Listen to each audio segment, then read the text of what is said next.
100 terror targets there and killing some 130 militants. But it's the havoc which has been heaped on Palestinians that really has the world concerned. Women and children killed, shortages of food, water, power and medicine, thousands homeless, even missing. Fox's Greg Palkut in Tel Aviv, Israel.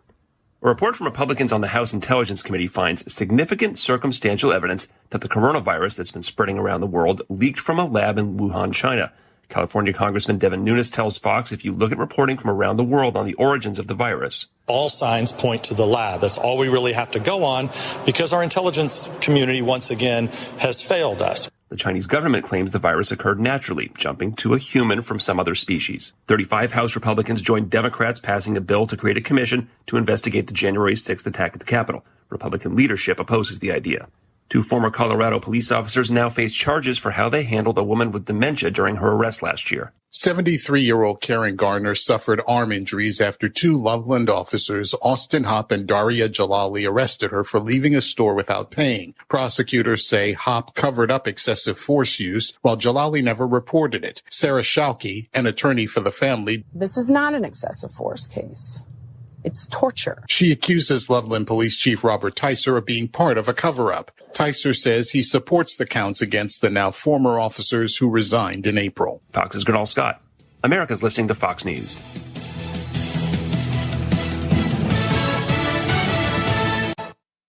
At Peter Millar, we're devoted to elevating your casual everyday style. This season, our clothing channels a more relaxed look and feel with the same exceptional craftsmanship that has always inspired us. Discover the new face of sophisticated casual with Peter Millar. Browse the entire collection today at petermillar.com and explore all new designs for spring. Get free shipping, effortless returns, and receive a complimentary gift with your purchase at petermillar.com/foxnews. petermillar.com/foxnews. National Guard troops could be replaced on the southern border this fall. Approximately 4,000 troops are scheduled to depart the southern border by September 30th, but that could change after a request from the Homeland Security Department. The Military Times reports they could be replaced with active duty service members, but Pentagon spokesman John Kirby wouldn't confirm that, saying, "I won't speculate on what the answer to the request will be or how it will be sourced." Former President Trump sent active duty troops to the border when he declared a national emergency. President Biden has canceled the emergency.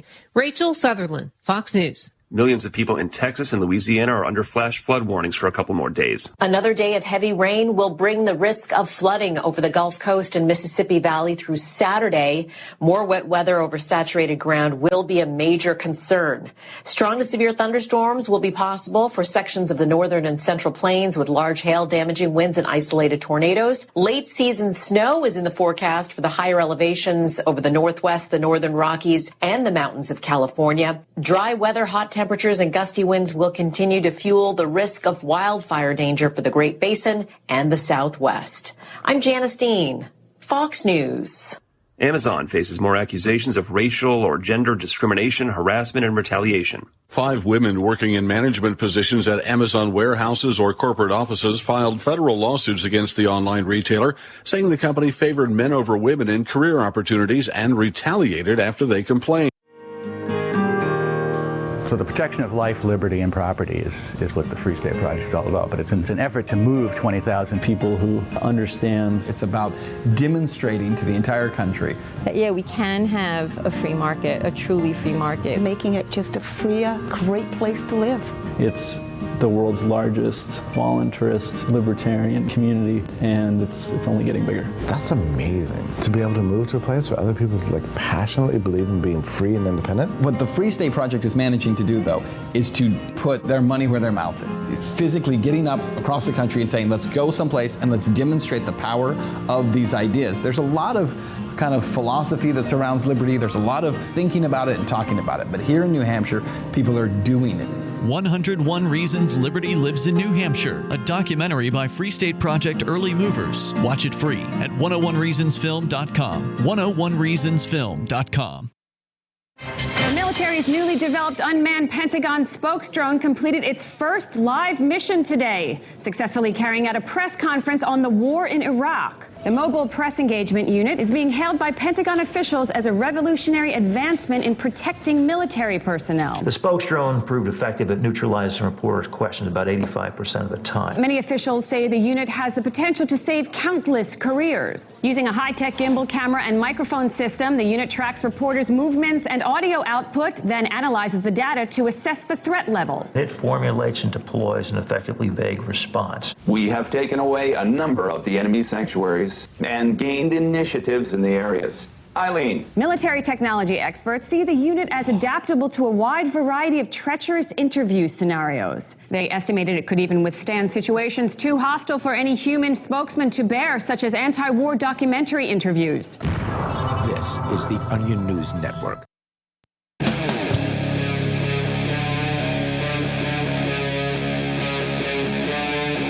Free Talk Live.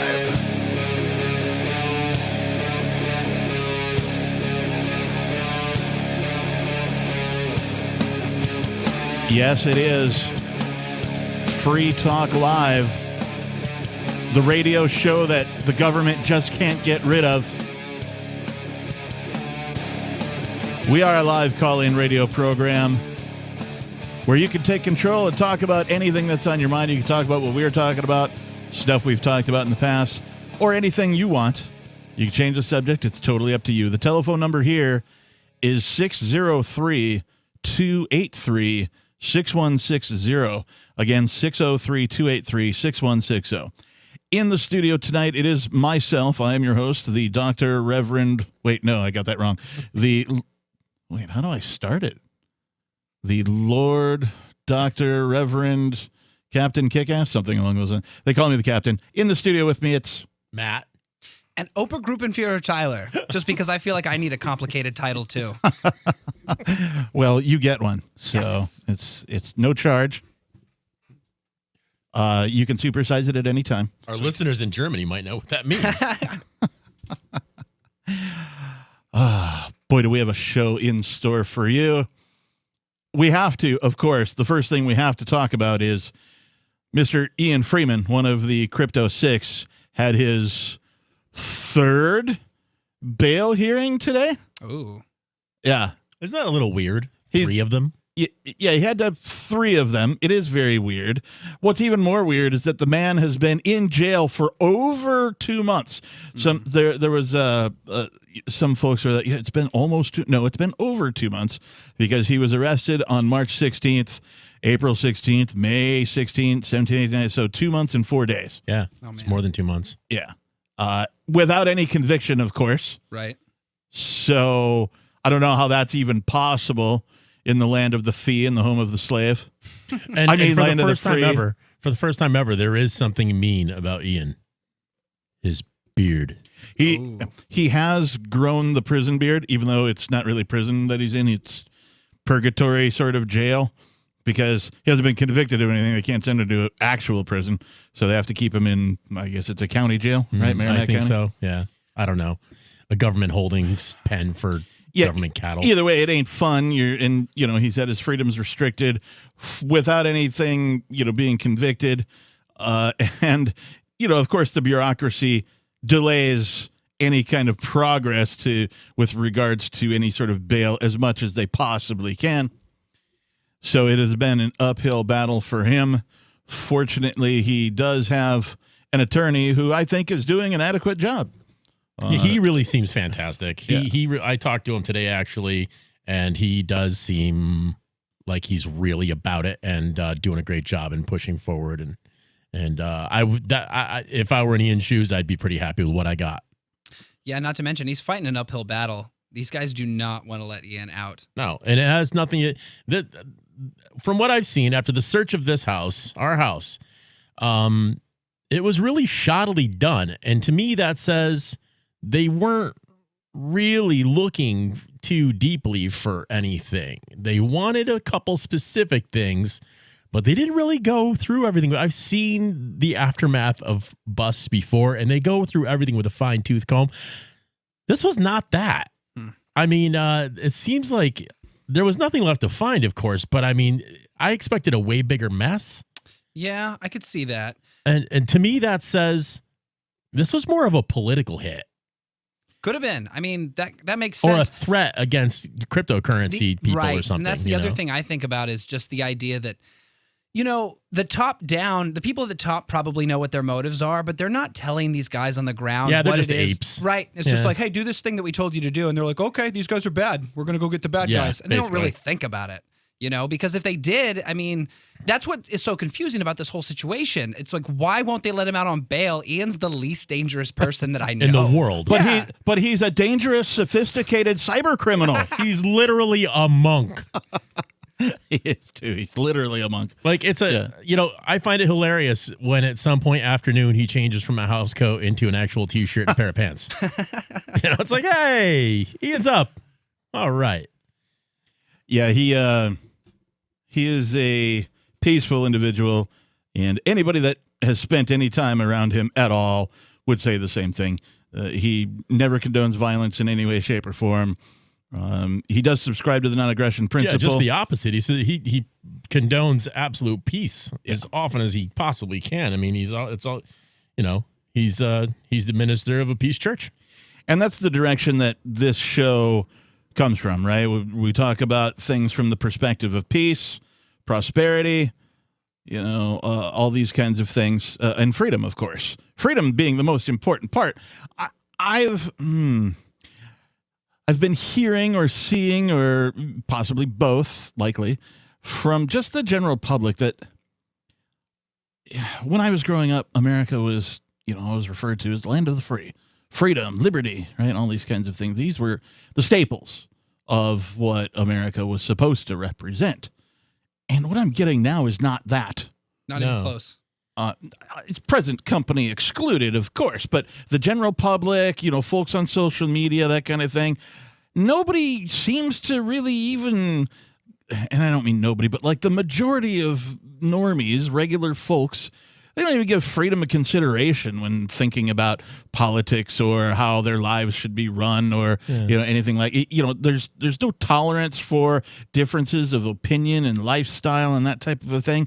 And like, people don't want to live in a house next to somebody who's a little more eccentric than they are. Right. Whereas I think that would be awesome. Totally. Yeah. If I have like a plain looking suburban house and somebody comes in and, puts a castle-like turret on their house and paints it purple. Dude, and, I'd be friends with them so fast. I'm like, oh my gosh, that's awesome. Some originality, some uniqueness. Absolutely. Like spice up the neighborhood a little bit, that I welcome. Right. I would love if one of my neighbors was like a full-blown tanky communist and the other one was like a goose-stepping Nazi. And like they argued in my front lawn all the time. That'd be fantastic. I'd sell lemonade by the side of the road. I'd be like, come watch the Nazi and the commie, get it up. You're having barbecues in the backyard, inviting them both Absolutely. over. Yeah, bring the family. It'll be fun. I'm just a capitalist in the middle selling barbecue chicken to onlookers. So the FBI hated that comment. They hate capitalists, by the way. Yeah, you better not be selling that chicken without a license. That's right. Yeah, you got to have your chicken barbecue license before you can peddle any of that, pal. They got to make sure they get their cut. Oh, what? You're doing what? And you didn't ask our permission? Has the state sanitation committee been by yet? Have we gotten our cut yet? Yeah, that's the real question. That's really what they want. So Ian Freeman had this, we'll call it a hearing. It's the third one. Of course, the government blames it on Corona. They had to have it over Zoom, which, if you don't know what Zoom is, it's an online conferencing service that lets you do video conferencing with many people. I didn't get a count. Did either of you look at how many? I didn't even look. There were a bunch of people. We actually didn't get notice of the link to said meeting until today. The first time it popped up was probably about 5 hours before 2 o'clock. So you do the math. It popped up, and then all of a sudden everybody started spreading it, within the Liberty community anyway, emails and text messages and stuff like that. So word got out pretty quick, and those people who knew it was coming up already cleared their calendars and were going to join and attend this thing anyway.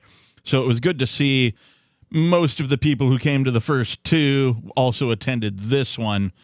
One of our friends made some notes about the hearing itself, and so I'm just going to kind of go over those. Feel free to pipe in whenever you have a thought. Conditions: bond of $200,000 or both church properties with permission from the other church ministers. I feel like that came down, didn't it? Wasn't their first idea was they wanted to say it was like a $1.4 million bail or something completely absurd.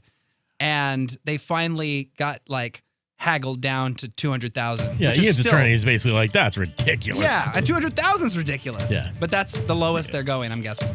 Yeah, Ian's attorney had actually offered $100,000, and the judge today was like, well, I'm going to go with the prosecution's recommendation on that. Of course.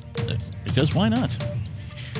He has really no logic to his decisions, but more money is gooder.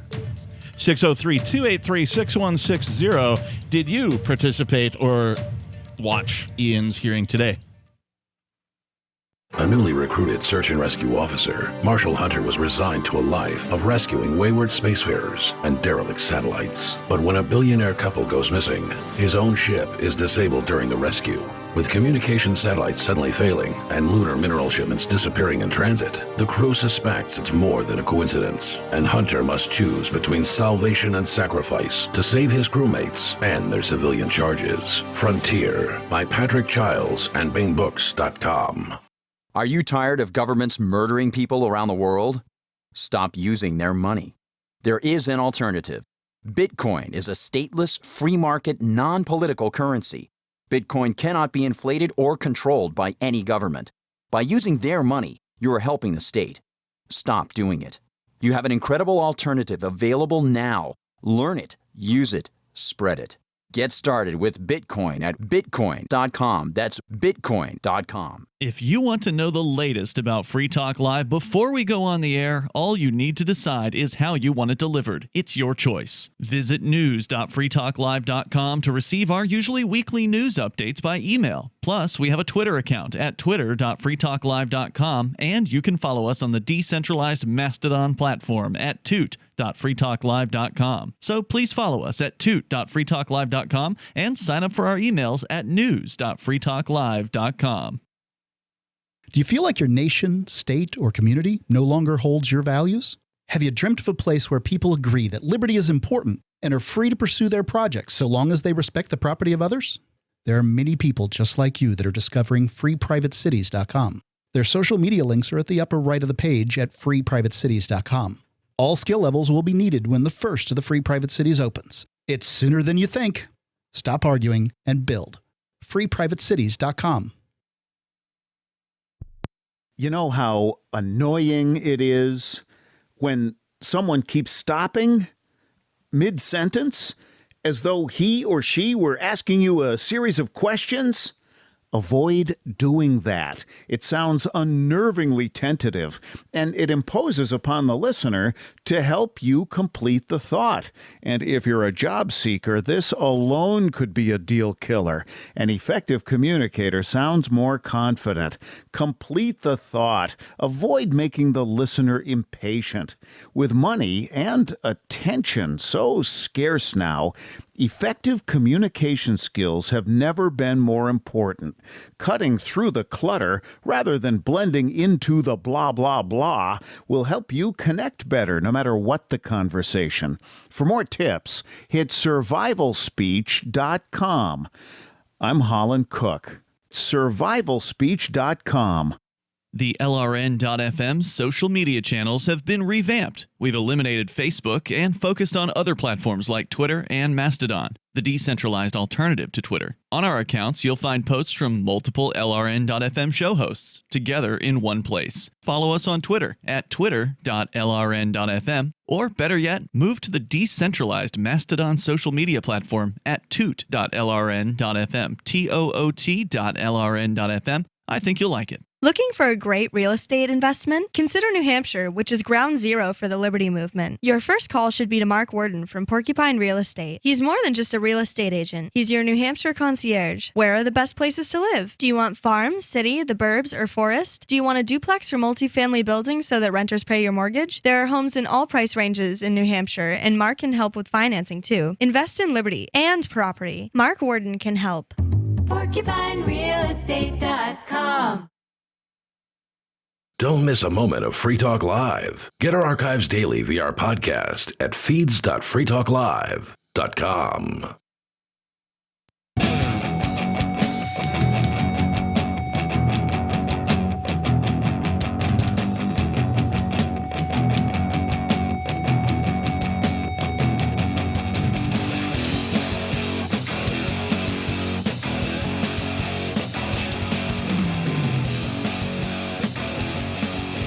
Welcome back to the program, everybody. It is Free Talk Live.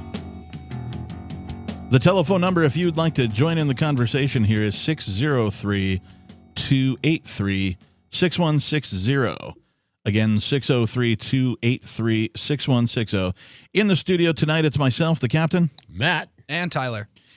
We've been talking about what appears to be the forthcoming release of Ian Freeman.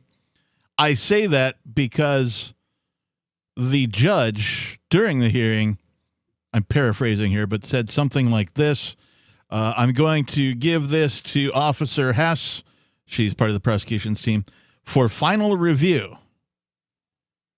And then, if it passes her review or whatever, then, I could sign it. It could be today, it could be tomorrow before the thing is signed. But she kind of gave this Officer Hess, who, by the way, I'll say it out loud, appeared, at least the first two hearings that we had, and I couldn't really tell today, appeared to be, I don't know, man, on like Xanax or some sort of... Is that her name? Yeah, Man, that's her. At least that first one, she was on something big. Pilled out or big time. Something, man.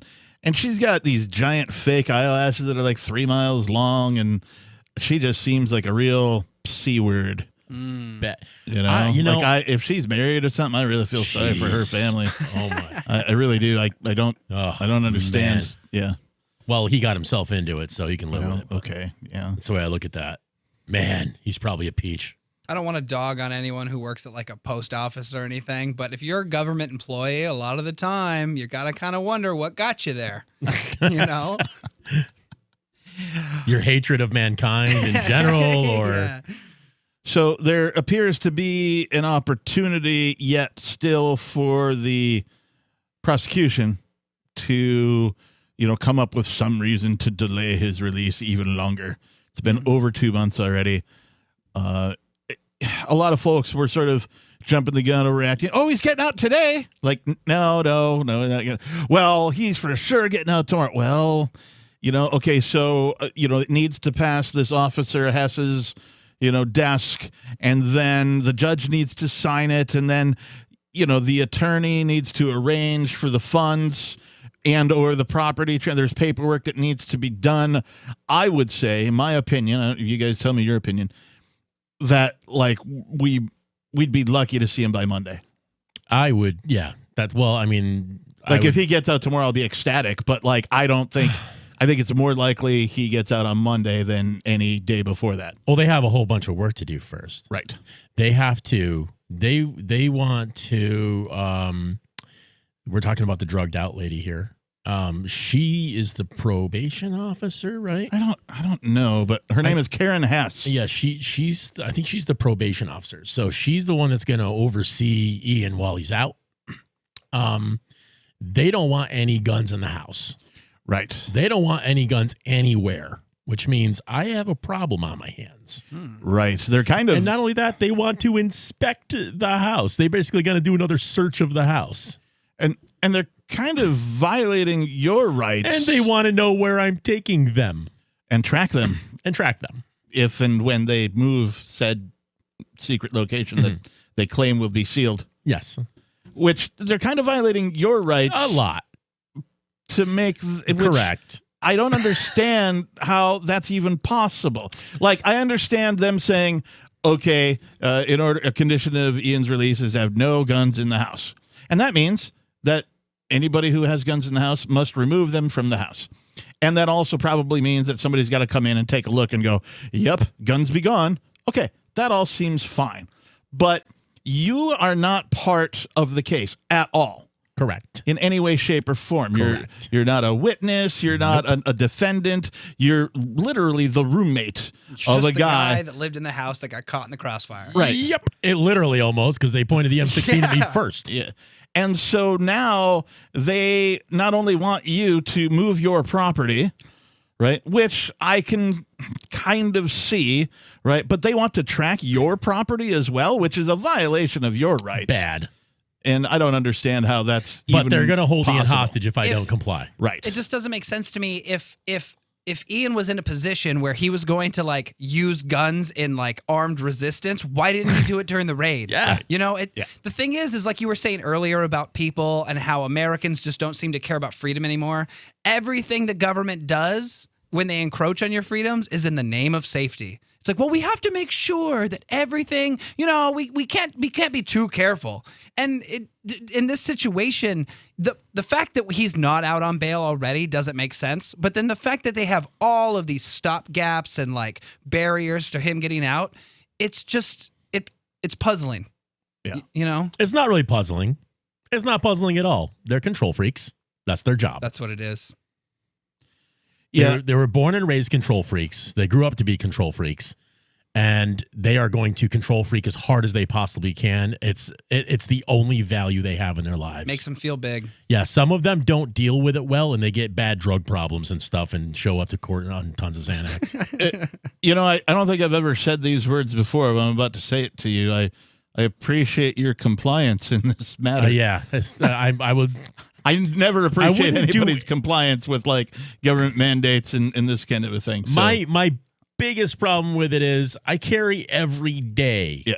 I can't live here and have my carry piece with me that is literally lives on me. It's a part of my body. Which you completely have the right to have and do, particularly here in New Hampshire. Correct. It is just a good idea across the board. Yeah, I mean, which is one of the things that makes New Hampshire cool is that, you know, you're not required to get a permit to conceal carry and all that kind of stuff. It is one of the freest states in that regard as far as arming yourself. So more machine guns per capita than any other state. Realistically, they're asking you to either A, move out, B, remain unarmed all the time, or C, you have to like, I don't know, go somewhere and pick up your gun when you want to like go somewhere else, and that has to be your first and last stop every day. Yes. And D, let them know when his, we'll call it gun cabinet, moves. Jeez. Right? They want to know where it is and then want it to be tracked. Should it move? That part makes zero sense to me. Oh, like he has nothing to do with it. I mean, if Ian, but we're going to comply with this. Hypothetically, it's like if Ian wanted to get a gun, it doesn't have to be one of Matt's guns. Yeah, you know, like, you know what? In fact, there's a lot of people have been doing this for the gun buybacks, the buybacks. You know, where apparently the police paid for the guns in the first place and then gave them to some another buying them back from I don't know. But what people are doing is they're going to Home Depot, they're getting some 1-inch pipe. Yep. half-inch pipe, and they're putting 12-gauge slugs in it and setting off the primer with a nail, and there you go. So they're making these. It costs like $12 to make one of those, and they're turning to make gun buybacks, getting $200 back for each one of them. Perfect. So I mean, if anybody really want to do that, that's what they would do. Coming up, we'll talk to a caller who wants to discuss the state of the freedom movement, where he's from, and we'll talk more about that, as well as more about the status of Ian Freeman and his bail hearing and when we will see him again. This is Free Talk Live.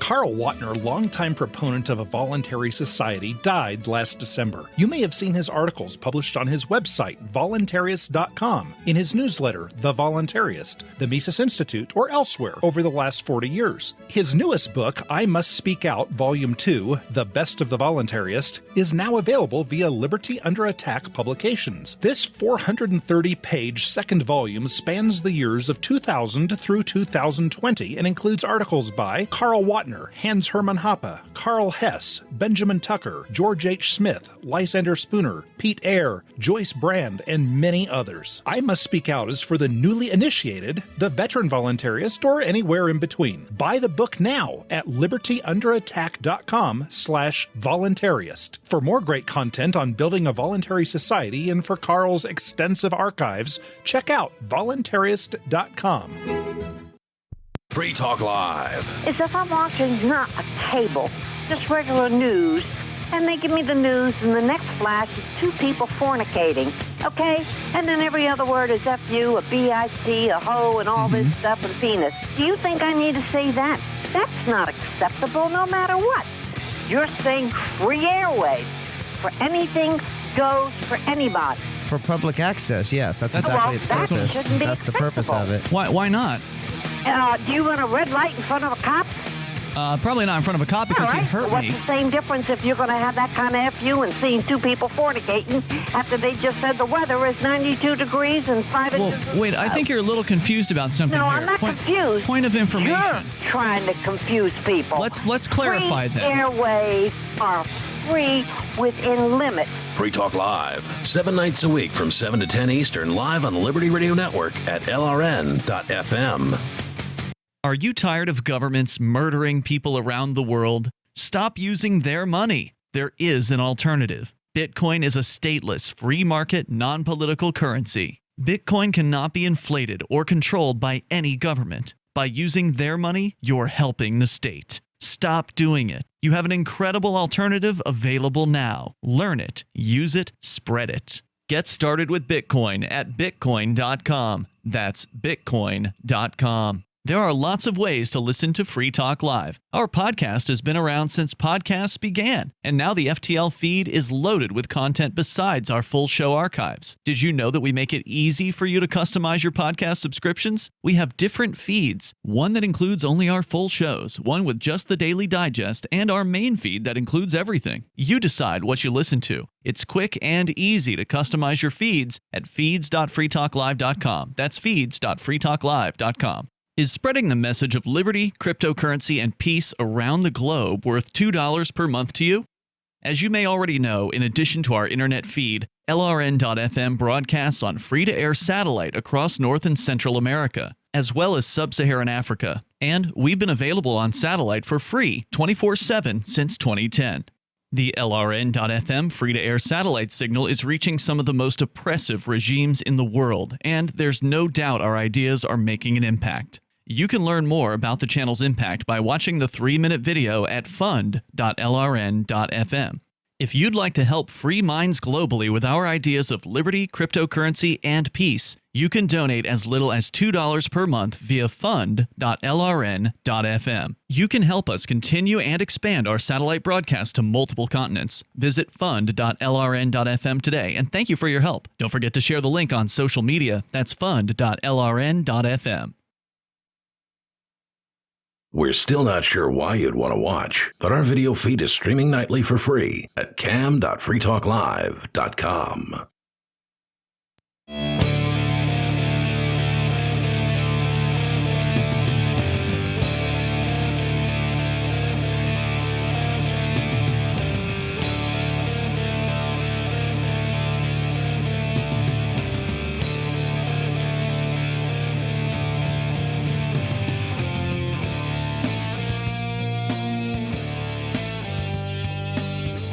Yes, it is Free Talk Live. The telephone number, if you want to get on the air, is 603-283-6160. We got a couple calls holding, and we'll get to those momentarily. In the studio tonight, it's myself. I'm your host, the Reverend Captain Kickass. Joining me, Matt. And Tyler. It's not Maddie Matt tonight? It's just only Matt? when Richie Rich is here. Okay. All right. I got you. Somebody was a captain-y captain, and I'm like, that just doesn't sing. It sucks, but you have to say it. Have to? It's a law. Well, all right. I like breaking those. They passed it in the 1800s. You still have to follow it now. No, I don't. You're not the boss of me. You're not my dad. You don't get to tell me what to do. We're a live call-in radio talk program called Free Talk Live, and, well, let's take some of your calls, shall we? Let's go to Thaddeus calling from Kentucky. Thaddeus, you're on the air with Free Talk Live. Hello, folks. I'm Thaddeus Greer, a staunch believer in liberty, and I have to mention Gatewood Galbraith, who ran for governor several times. He turned me on to the liberty movement, took me to meet Ron Paul, whose hand I shook and had a conversation with. Gatewood has passed on, but his platform for governor was legalize cannabis and sue Purdue Pharma for all the ODs in Eastern Kentucky. that was my first experience with the liberty movement in Kentucky.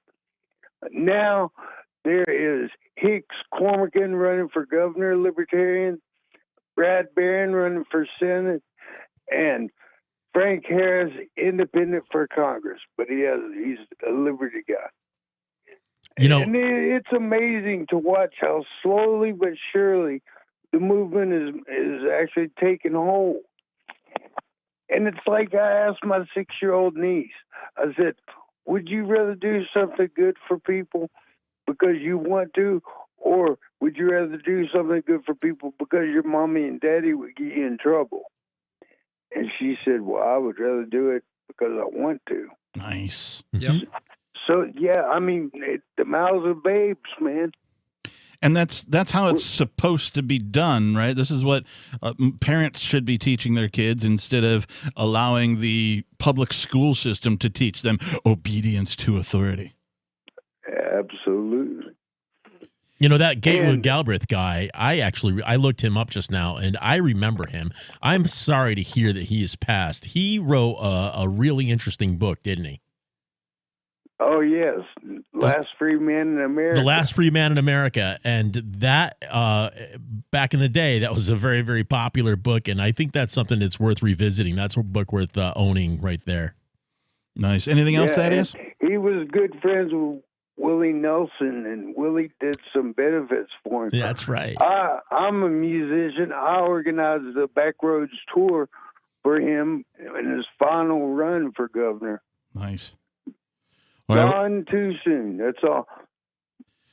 All right. Well, we appreciate the call, Thaddeus. You take care and let us know if anything else comes up in Kentucky as far as the liberty movement is concerned. Thanks.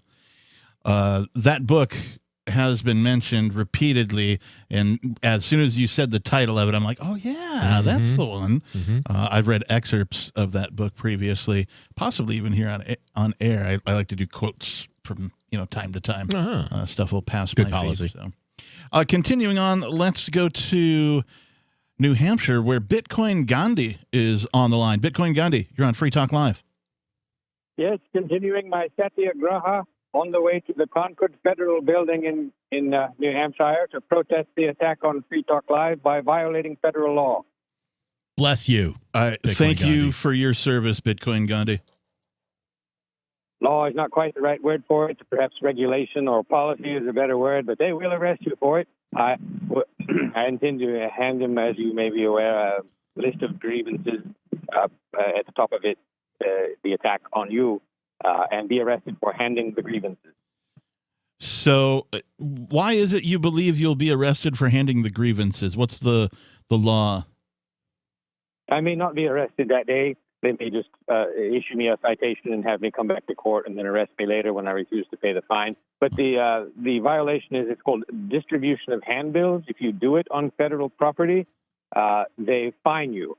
And if you do not pay the fine, they may have you incarcerated at that time. Now, is that a federal law across the United States, or is that particular to New Hampshire?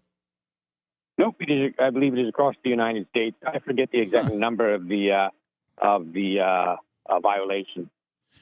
Interesting, because I may have violated that particular thing myself at one point, just handing out like flyers for my band's show, while standing on some federal property. But you are doing a replica of Gandhi's march. Can you tell our listeners a little bit more about that? Yes, I've now walked halfway from Keene to Concord, and in imitation of the Mahatma, I am making the march 24 days long, as his great salt march was, sleeping in the out of doors each night and walking the entire distance with my equipment. That's amazing. Just incredible. And just to let people know how true Ridley is remaining to this. I saw him on the side of the road the other day on the way back from Henniker, and I pulled over to see how he was doing. He was worried that his phone was going to die, so I just happened to have a solar-powered little thing in my car, and I gave that to him to charge his phone with. And he wanted to know if I had any food items, so I said, absolutely, I have these little tuna snacks. And he was very happy. He's like, oh, wait, I cannot. He's following the vegetarianism that Gandhi followed on his march. So, Ridley, you are an absolute hero, And I want you to know that. I want all of our listeners to know what a hero this guy is.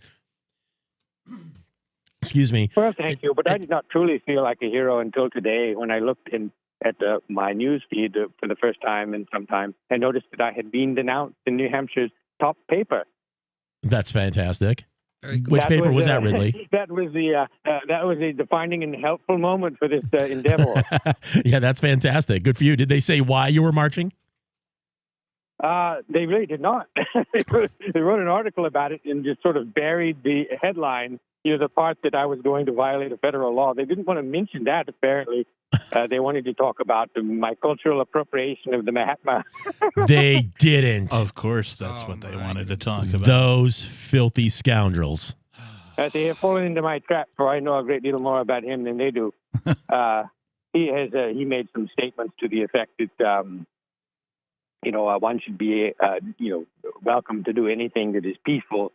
And one of his close lieutenants, who was still alive during the making of the 1982 movie, said that Mr. Gandhi would be enormously pleased to know that an Englishman was portraying him, which was in fact the case in 1982. Mr. Kingsley was mostly Anglo. Yeah, that's what I was going to say is, a bunch of white people telling you that you're culturally appropriating someone. That's such BS. And it's like, Gandhi would love what you're doing. I really think absolutely. He'd walk with you. Yeah. He'd follow you on this one. Where are you going to be next, Bitcoin Gandhi? So I am resting in Hinnerkrug at a Free Stater facility for a couple of days, and probably on the 22nd I would expect to resume my march toward Concord. I have been told that I should go down Highway 77 for the rest of the trip. I had planned on taking Highway 9 all the way in.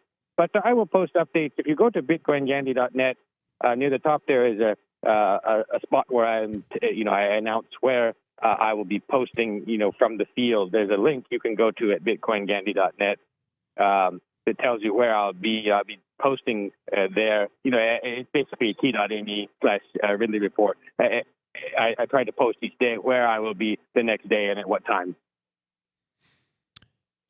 Keep going, Ridley. Yeah, you keep that up, and we appreciate what you're doing and the support that you're showing for the Crypto 6. Thank you for the call tonight, Bitcoin Gandhi.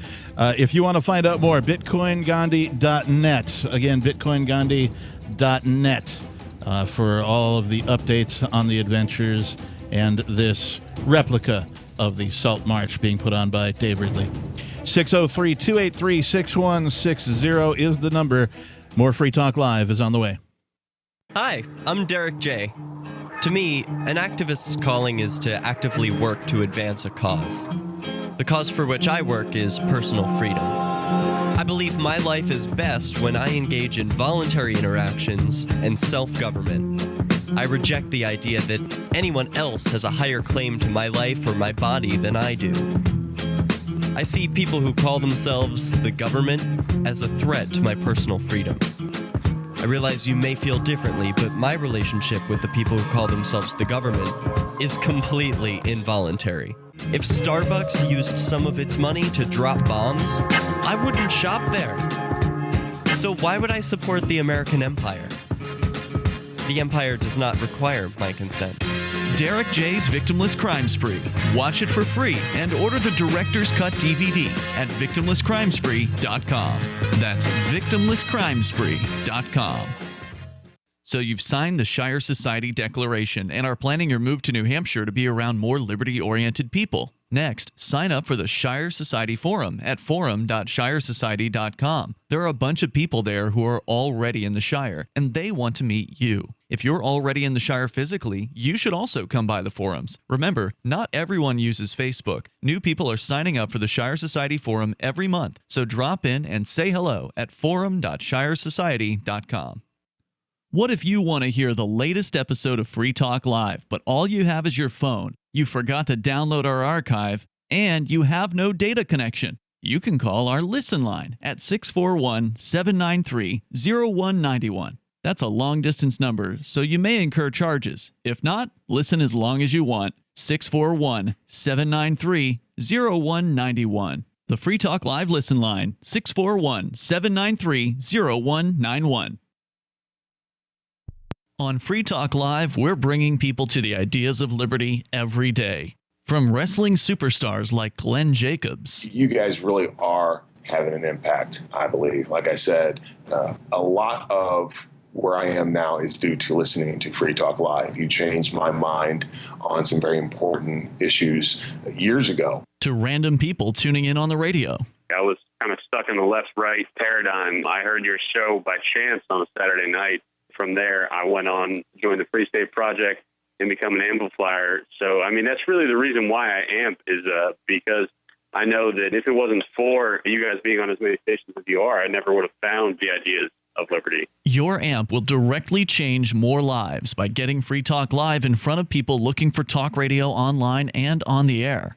When you amp Free Talk Live, you get perks like access to the AMP-only Facebook group and AMP podcast. Visit amp.freetalklive.com. Tired of cancel culture? Sick of mega tech corporations holding an axe over your head? Join the LRN.FM Matrix chat server. It's self-hosted, so no one else can tell us what to do or say. Don't like the existing channels? You can make your own. You can even connect into some of our channels from other Matrix servers. It's federated. For the full LRN.FM Matrix experience, though, you should join our server via the step-by-step instructions at chat.lrn.fm.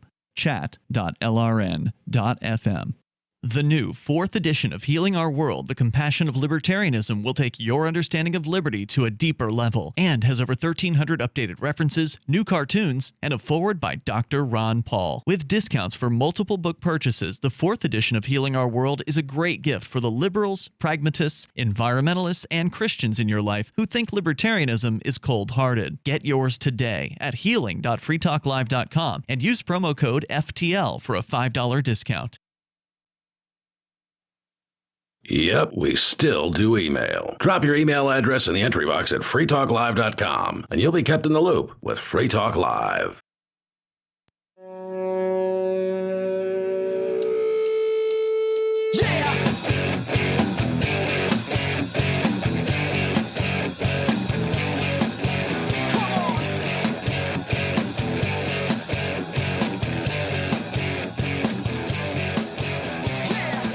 Yeah, it is Free Talk Live.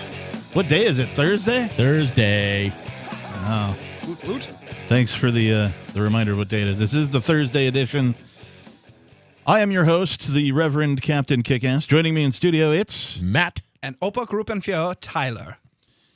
That's hard to pronounce. I want a name like that. How do I get a name like that? Well, first, you have to be the kind of guy that titles himself. Like me and the captain here. I didn't title myself. Somebody gave you that name? Yes. Oh, well, I gave myself that name because a real man gives himself his name. Well, I know a guy who actually had an oil painting done of himself in like 18th century naval military regalia. Oh, do you? Yes, it's a guy. Oh, it's you. Oh, wait, that was you me. did that. You I had did. that painting I had an commissioned. Oil painting commissioned. Yes, I did. It's hanging out. And it's I could see glorious an oil painting of you, all like and that's exactly what it is. That's sitting up all super straight and got that look in your eye. That 1,000-yard stare. What is that uniform you're wearing in that painting? That is a Catholic schoolgirl, mid-19th century admiral, a British admiral. A British admiral. Yep. Wrong painting. Yeah, it's actually really easy to do. You just go online and you can have some artist do it for a couple $100. That's beautiful. Oh, he's not on like Fiverr. No, this was there's actually a ton of them. Turns out this is like a really popular thing. I haven't met anyone else that's done that, but I have. Hey, real quick, because we just in the previous segment got done talking to Bitcoin Gandhi, I need to tell you that Bitcoin.com is the best source for learning about cryptocurrency. You can go there now and click on Get Started at the top of the page. Once you do that, you will find a cornucopia of information neatly organized by your needs. There's no longer any excuse for ignorance of this very important and world-changing information. If you're already a knowledgeable crypto user, check out news.bitcoin.com, where you can get the latest headlines of all the news relevant to you.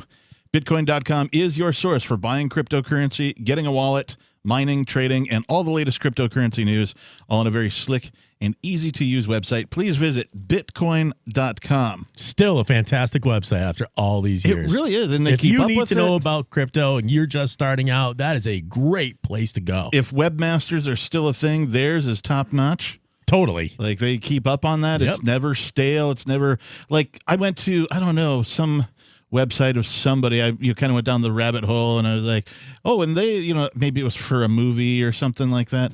And like the website hadn't been updated since like 2018. And I'm like, really? Like, is this, I guess the young people don't know what websites are these days. It's all on their apps and their social media and stuff. They right. don't, unless it's they not on TikTok, click on a link or something. Yeah, it's weird.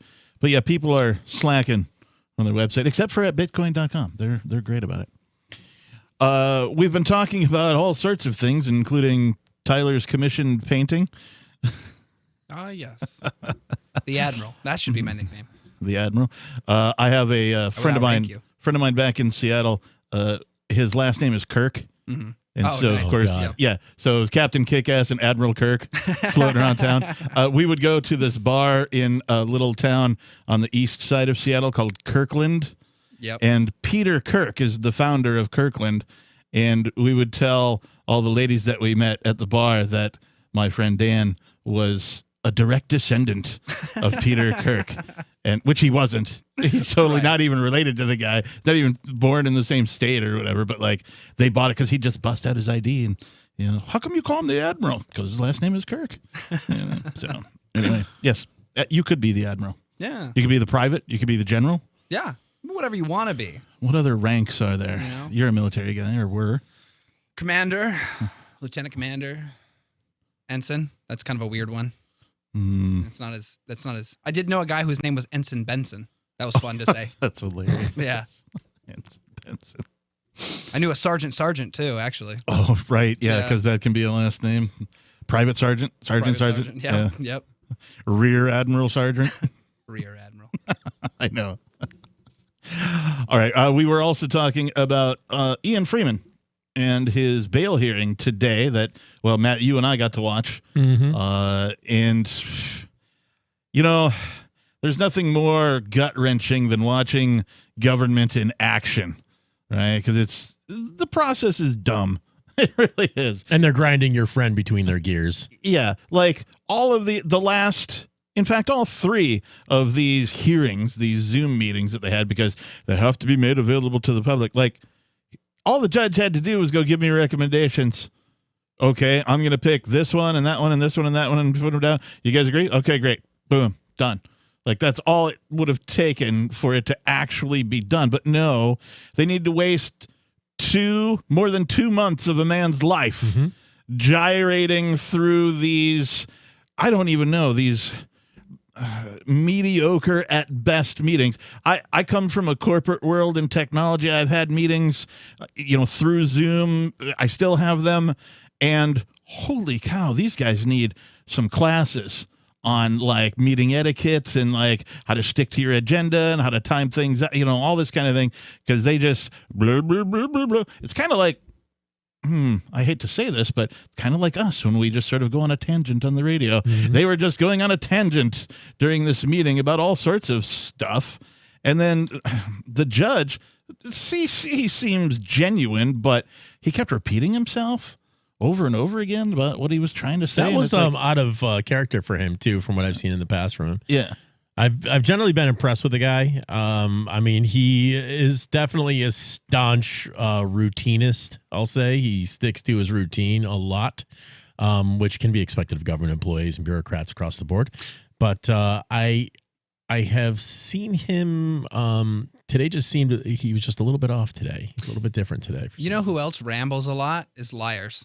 People that lie tend to have to like over explain their stories, and that's probably the vibe I'm getting from these people, is that they need to fill their time, and they also need to avoid just talking about the real truth behind what's going on. So they just kind of like ramble about blah blah blah, whatever they need to, and just kind of make it sound more official than it really is. And maybe you guys can fill me in on this, because I haven't actually had the chance to really follow the hearings, but why are they going back on their initial decision to not give Ian bail? Because to me, it almost seems like they kind of realized at some point, like, oh, shoot, maybe we should give him bail because this looks really bad and biased. Well, Ian's attorney filed an appeal. Of course. Yep. And according to this judge, at least in the second meeting, which was the appeal, right? The first one was the original bail hearing. and he was denied. And then the second one was the appeal, and the judge said, well, I agree with the previous decision, but because of this meeting, new evidence has come to light that now makes me believe that, there can be some conditions, for his potential release, and said, counsel, prosecution, and defense, I want you guys to get together and come up with the conditions, and I need you to agree on them. And if you can't agree on them, then the court will make itself available, again, and I'll make the decision from there, right? And so, of course, they couldn't agree, right? Because they're on different sides, they're if in you will. opposition, Yeah, they're in opposition to each other. And so then they had to have this third hearing, and it was, I don't know. And I don't really see that more information was brought to the second hearing than was heard at the first. I can't imagine. It was kind of a rehash of the first meeting. It was kind of like a do-over, in that respect. And so then, the judge was like, well, okay. Saying that was different than just saying, oh, it looks like the last person who looked this over was just an idiot. Right. They wouldn't say that because they're all infallible gods. It's like you hear all the time about people that are sex offenders or have committed violent crimes getting bail. The cop in Massachusetts who had been molesting children got bail on his first hearing. Yeah. But a guy who has no felonies, never held a position of authority, if you ask anybody, is all about peace and love and nonviolence. Yeah. This has been held for more than 2 months. Yeah. Well, and then the other thing is that they claim that Ian is a flight risk, and it's like, yeah, he has no connections to New Hampshire. No. Yeah. Well, not only that, but his lawyer pointed out that it's like, no, he wants this. He wants to go toe to toe with these guys. He's ready to go. But not only that, if Ian was a flight risk, he could have done this entire operation from anywhere. From anywhere. Yeah. And and it would have been just as effective. Yeah. So that doesn't make any sense. Well, and his attorney pointed out too that Ian knew that there was an FBI investigation. Yes. Right. He found out arguably 3 years ago. Yeah, several years ago. So you're right. At any time, he could have just been like, you know what? I'm going to pack up this operation. I'm going to go do it from Tahiti or, somewhere in Mexico or whatever it is, right? Yeah, I know. When I was on the show back in November, he even mentioned that the FBI was in contact with him. He knew something was coming. And I don't know about but he was aware that something was... Not in contact as in a dialogue, but they had reached out to ask him questions. 603-283-6160 if you'd like to join in the conversation here on Free Talk Live. Hour number 2 is coming up next.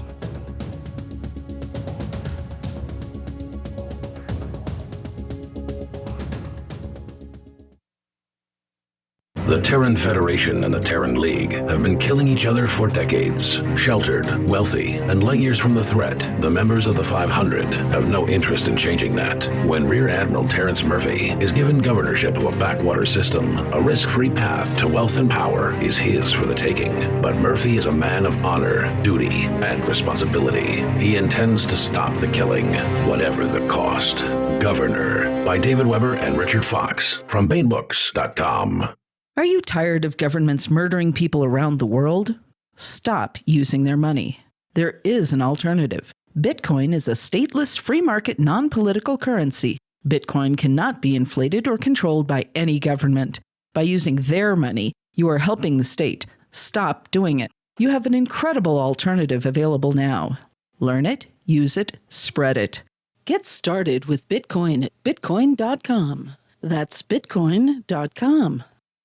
Are you a cryptocurrency advocate? The Crypto Tip is the ideal outreach tool to help new people discover cryptocurrency. It's a printable business card-sized tip that you can give to service providers, preferably in addition to a good cash tip. When the server scans the QR code, it'll bring up an explanation of cryptocurrency, how to install a wallet, and allow them to claim the tip. If they don't claim the crypto, you get your tip refunded to you after a time period you specify. Plus, if they do claim the tip, you get an email alert. Create as many tips as you want at cryptotip.org. That's cryptotip.org. Some of you asked, and now we've delivered. LRN.FM's live Keene, New Hampshire studio shows are now streamed in HD on Twitch. Visit our channel at twitch.lrn.fm and give it a follow. If you have Amazon Prime, you get one free subscription on Twitch. If you use it on our channel, Twitch will give LRN.FM a monthly piece of your Prime subscription cost. So please watch, follow, share, and subscribe to twitch.lrn.fm. That's twitch.lrn.fm. You're listening to the live edition of Free Talk Live. Hour number 2 is next after the news here on the Liberty Radio Network at LRN.FM.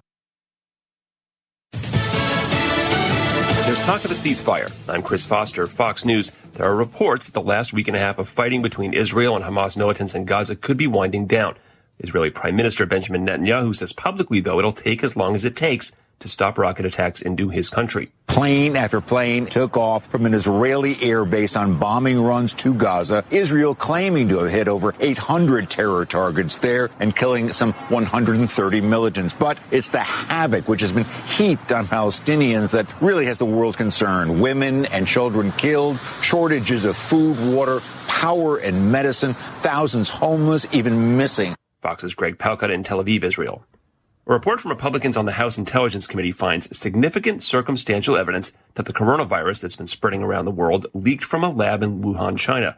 California Congressman Devin Nunes tells Fox if you look at reporting from around the world on the origins of the virus, all signs point to the lab. That's all we really have to go on because our intelligence community, once again, has failed us. The Chinese government claims the virus occurred naturally, jumping to a human from some other species. 35 House Republicans joined Democrats passing a bill to create a commission to investigate the January 6th attack at the Capitol. Republican leadership opposes the idea. 2 former Colorado police officers now face charges for how they handled a woman with dementia during her arrest last year. 73-year-old Karen Garner suffered arm injuries after 2 Loveland officers, Austin Hopp and Daria Jalali, arrested her for leaving a store without paying. Prosecutors say Hopp covered up excessive force use, while Jalali never reported it. Sarah Schalke, an attorney for the family, "This is not an excessive force case. It's torture." She accuses Loveland Police Chief Robert Ticer of being part of a cover-up. Ticer says he supports the counts against the now former officers who resigned in April. Fox's Gernal Scott. America's listening to Fox News.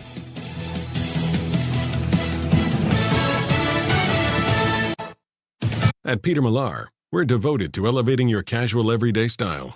This season, our clothing channels a more relaxed look and feel, with the same exceptional craftsmanship that has always inspired us. Discover the new face of sophisticated casual with Peter Millar. Browse the entire collection today at petermillar.com and explore all new designs for spring. Get free shipping, effortless returns, and receive a complimentary gift with your purchase at petermillar.com/Fox News. petermillar.com/Fox News. National Guard troops could be replaced on the southern border this fall. Approximately 4,000 troops are scheduled to depart the southern border by September 30th, but that could change after a request from the Homeland Security Department. The Military Times reports they could be replaced with active duty service members, but Pentagon spokesman John Kirby wouldn't confirm that, saying, "I won't speculate on what the answer to the request will be or how it will be sourced." Former President Trump sent active duty troops to the border when he declared a national emergency. President Biden has canceled the emergency. Rachel Sutherland, Fox News. Millions of people in Texas and Louisiana are under flash flood warnings for a couple more days. Another day of heavy rain will bring the risk of flooding over the Gulf Coast and Mississippi Valley through Saturday. More wet weather over saturated ground will be a major concern. Strong to severe thunderstorms will be possible for sections of the northern and central plains with large hail, damaging winds, and isolated tornadoes. Late season snow is in the forecast for the higher elevations over the Northwest, the Northern Rockies, and the mountains of California. Dry weather, hot temperatures, and gusty winds will continue to fuel the risk of wildfire danger for the Great Basin and the Southwest. I'm Janice Dean, Fox News. Amazon faces more accusations of racial or gender discrimination, harassment, and retaliation. 5 women working in management positions at Amazon warehouses or corporate offices filed federal lawsuits against the online retailer, saying the company favored men over women in career opportunities and retaliated after they complained. I'm grateful to have heard from some of our satellite listeners recently. I appreciate knowing that people are out there who like what we do and are willing to support it financially. LRN.FM's free-to-air satellite feeds blanket most of 2 continents. It was my goal to put our channel there so people without internet could receive our programs and feed pirate radio stations. We started a fundraiser on Patreon a few years ago to back the satellite channels. I recently announced that I was considering canceling the feeds, and donations increased from 15 to 20% of our costs, which are around $1,000 per month. That's a good start, and to incentivize more contributions, the Shire Free Church will be matching every dollar. Can we reach $500 per month? With your help, we can. You can join our satellite fundraiser for just $2 a month at fund.lrn.fm. If we raise enough to keep both of the channels on the air, awesome. If we raise more, I'll add more channels. If not, we can shut them down and go internet only. It's up to you. Thank you for your support. fund.lrn.fm. According to members of the 1998 University of Virginia graduating class, Governor Jim Gilmore's commencement speech to them continues to be a deep well of wisdom and guidance even 15 years after it was delivered. Classmates confirmed that while friends at other universities heard from such figures as Jimmy Carter, Kurt Vonnegut, and the Dalai Lama, the inspirational words of Virginia's 68th governor continues to profoundly inform their lives and actions. Whenever I face a dark moment in my life, I just think back to Governor Gilmore's speech, and it almost instantly puts things back into perspective. It's like he said, go forward and be successful and achieve your hopes and dreams and aspirations. All I can say is I hope I've lived up to that incredible lesson. And in local news, a 5-year-old figures he has about a year left of peeing at urinals with his pants all the way down. In other news, using the amount of toothpaste shown in commercials is a disgusting experience. A grizzled proofreader has seen it written both ways, and a cackling Warren Buffett burns his entire fortune in front of the nation. This is the Onion News Network.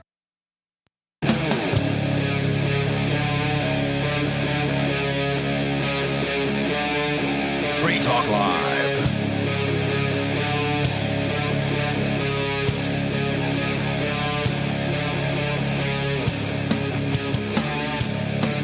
Rolling into the second hour of the live, nationally syndicated radio talk program that's also being streamed over the internet and a couple of satellite stations. It is Free Talk Live. Welcome back, everybody. In the studio tonight, it's myself, the captain, Matt, and Tyler. The telephone number here in the studio, if you would like to get on air, is 603-283-6160. Again, 603-283-6160 if you'd like to join us. Now, we've been talking about, and I kind of want to just sort of finish off, we've been talking about an update on Ian Freeman. If you don't know who Ian Freeman is, if you're just tuning in, he's the founder of this particular program, Free Talk Live. It's been on air for a couple of decades, and he has been kidnapped by terrorists calling themselves the government for something to do with Bitcoin.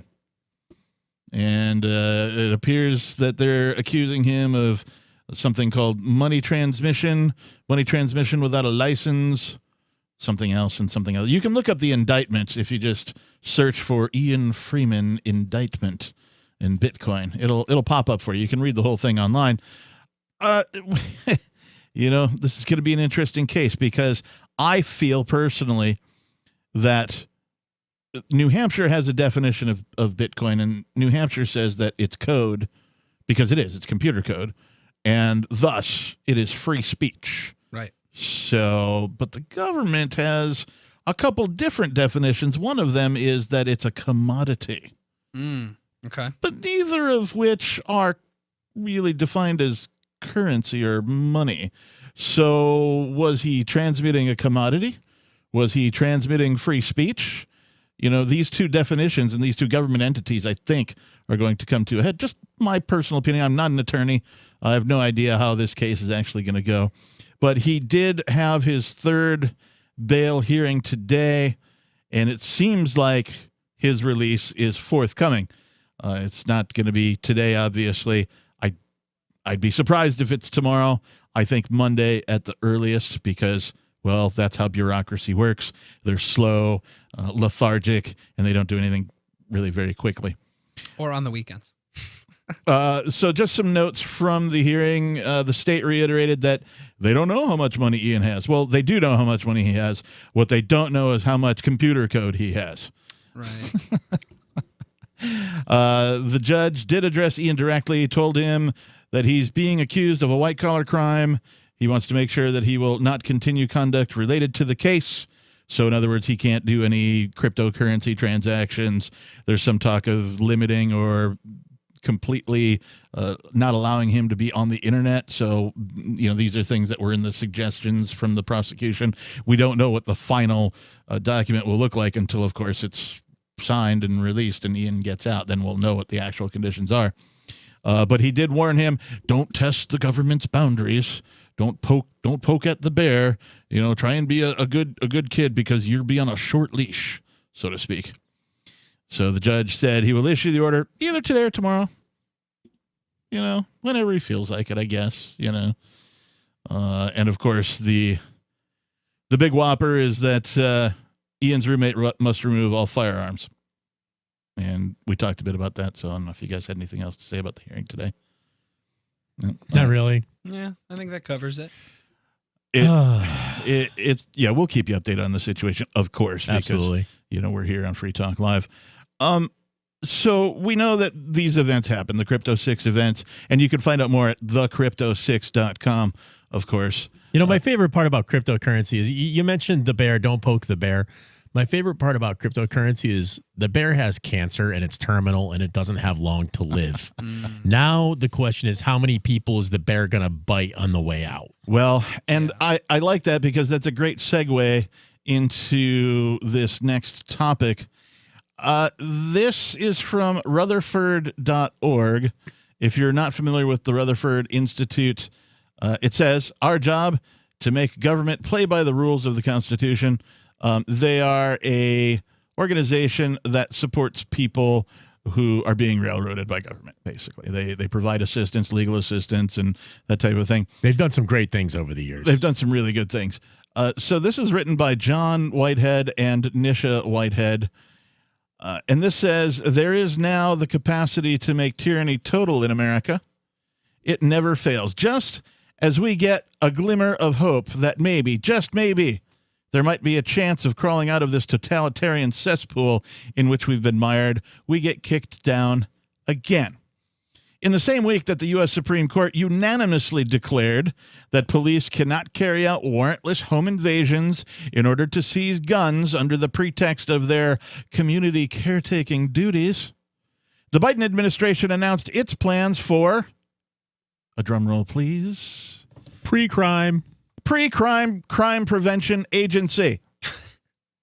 Yes, that's right. Pre-crime. The Minority Report is here. Yes. And just because they have a link, it takes you over to the Homeland Security page where it says DHS creates new Center for Prevention Programs and Partnerships and additional efforts to comprehensively combat domestic violent extremism.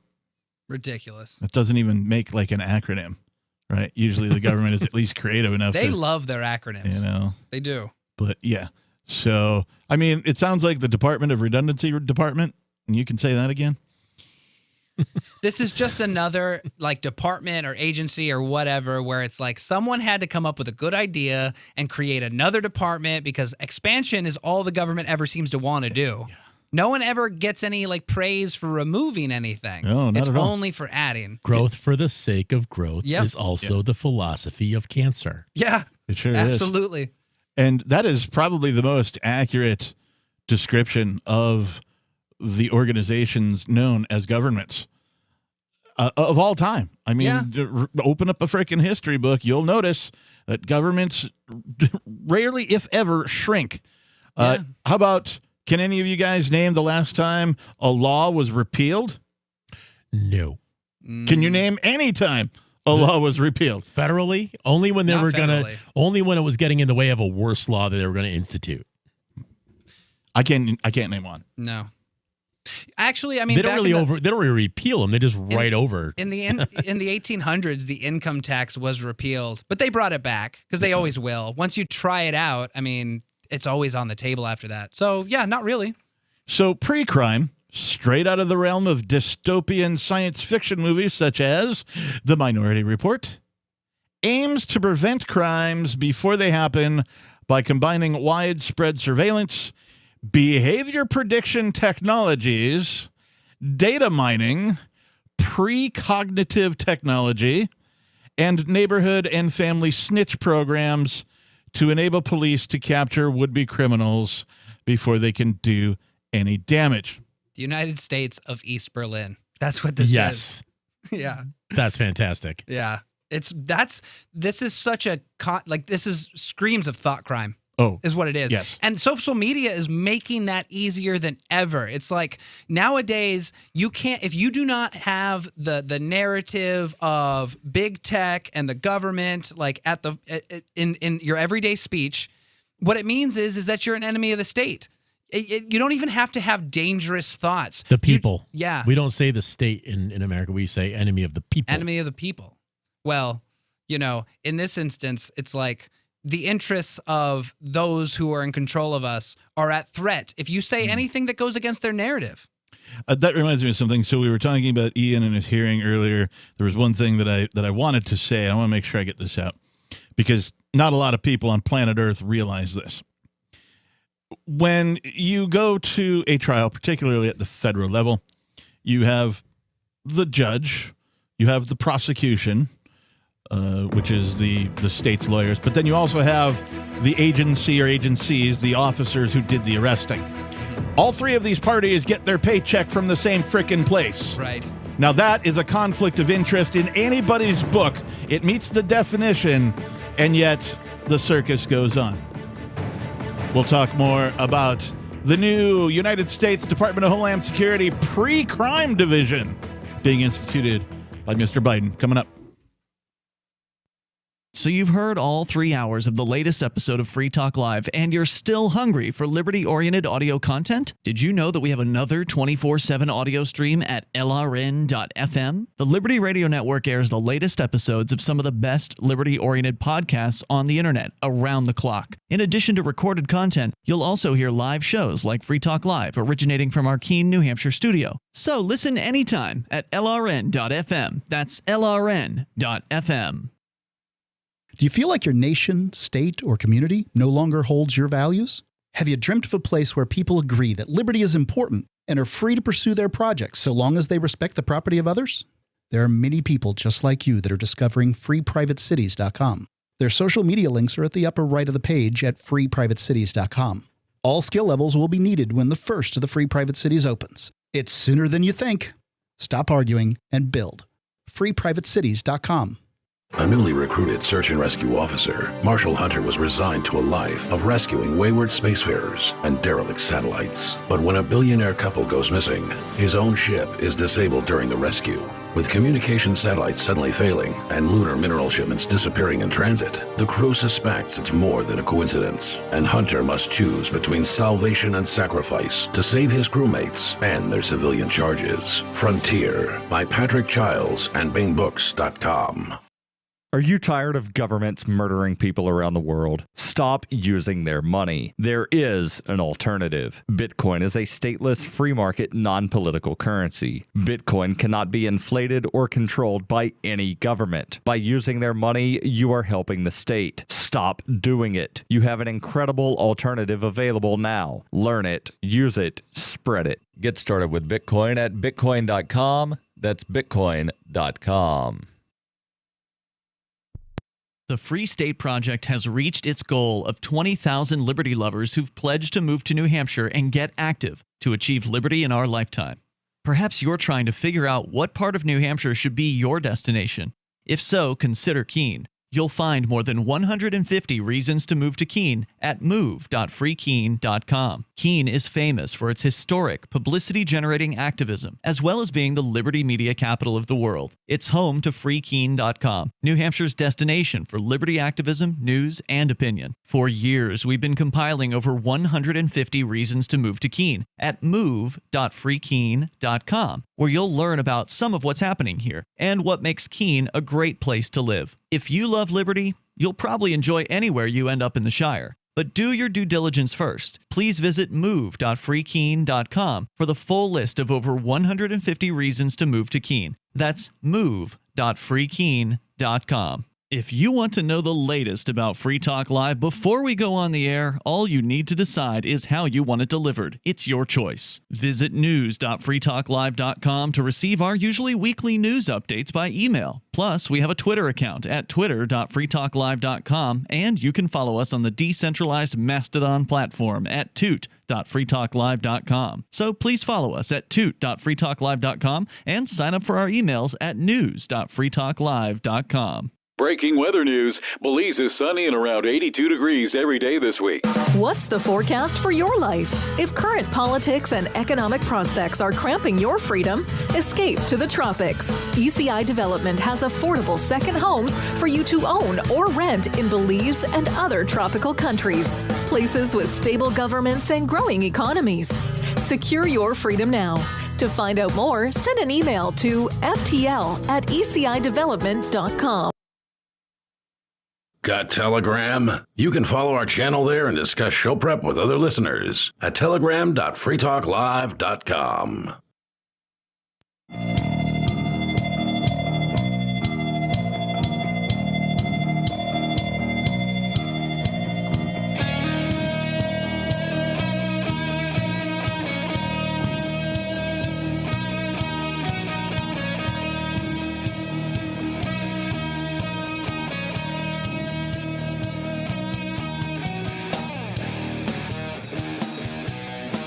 Hey, we're the Junkies. Wait, no, we're not that. Wrong radio show. We're underqualified to be probation officers then? Got to be on something. Man, has anybody seen my Prozac? Prozac? Is that the right? I think it's Xanax. Prozac doesn't do that to you. I've been on Prozac, but it does make you foggy. But it doesn't make you like lethargic. Right. That's something heavy. That lady was dozing and eyes rolling back in her head. I knew a girl once who was on something, I don't know, for her depression or something, and then she would drink on it and just get all... Oh, man. Anyway, this is Free Talk Live. Did I already say that? Have we? Yes, I think so. No, did we go? No, you're on the right track. Okay. But it is Free Talk Live. It is Free Talk Live. In the studio tonight, it's myself, the captain. Matt. And Opa Gruppenführer Tyler. I love doing that. Can you just do like Schultz from Hogan's Heroes? No, I'm not old enough to know Hogan's Heroes. I'm familiar, but I don't. See nothing. I know not. I don't do the accent very well. That's okay. All right. At any rate, we've been talking about this article from Rutherford.org, where apparently Mr. Biden is starting something called a pre-crime department. It's got a much longer name than that, but essentially that's what it is.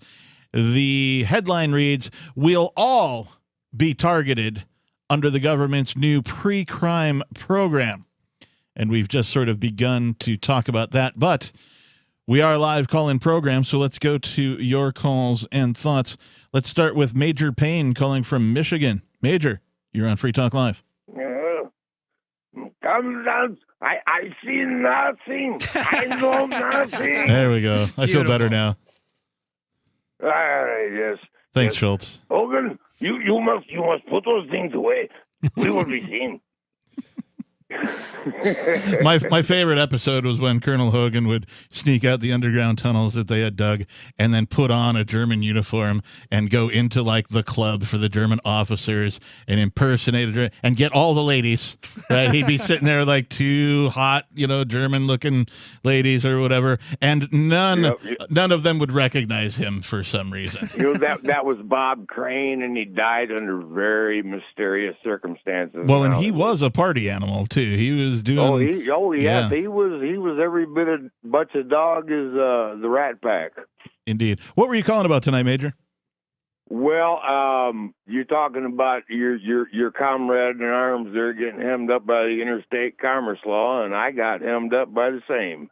And that's about a quarter of my story why I'm called Major Payne. Was it Bitcoin related?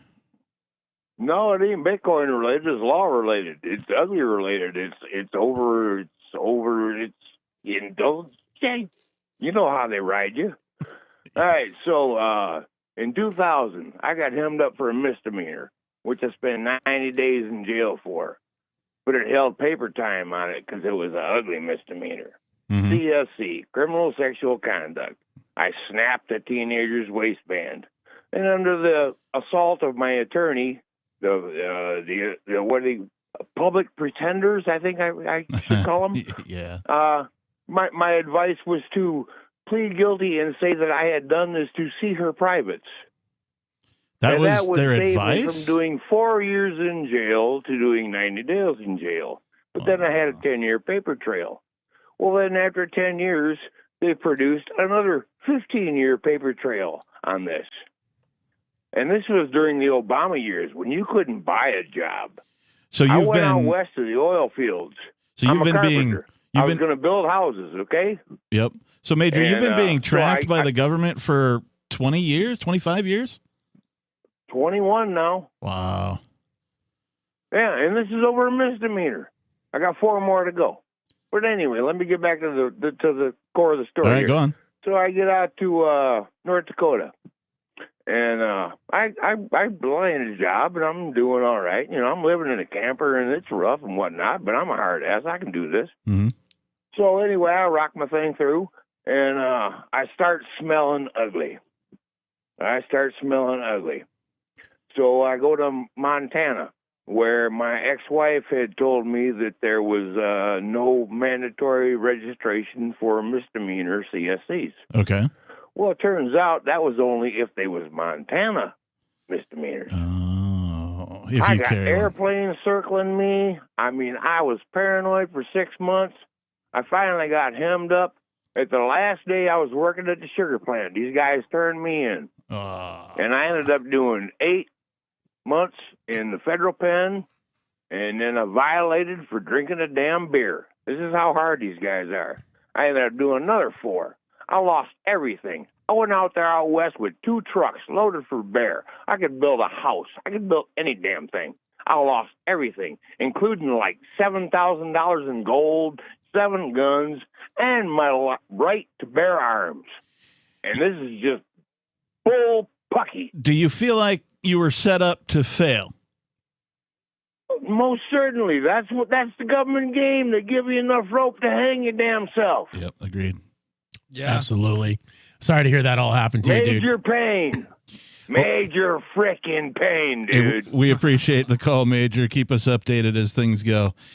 Once you screw up with the government, it's all downhill from there, because they are just looking for any little excuse to come down on you harder and harder, and no one ever comes back from that, it seems like. Unless you just completely change everything about your personality and your life, they're just going to find ways to screw you even more.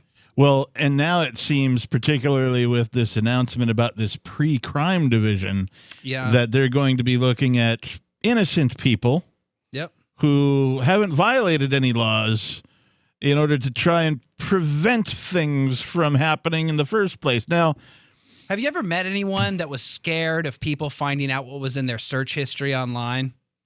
Have you ever talked to anyone who's been like, oh man, if people, like you hear the joke, the meme all the time. It's like, delete my browser history when I die. Yeah. Like the thing is that's becoming real to the point where now people are going to be afraid of what they look at online, because they're going to go, is this going to come back to bite me if the government ever wants to come after me? Yeah. That's where we're at in American history. Yeah, no, it's true. And they've been collecting all of this data on otherwise innocent people for a decade now? Mm-hmm. Yeah. More? Right? Since since the Patriot Act. They started building these server farms where they're housing these data centers. Right. Well, there's a different name. I'm forgetting these. I can't remember. Fusion Center. Yeah. That's the name of them. Yeah.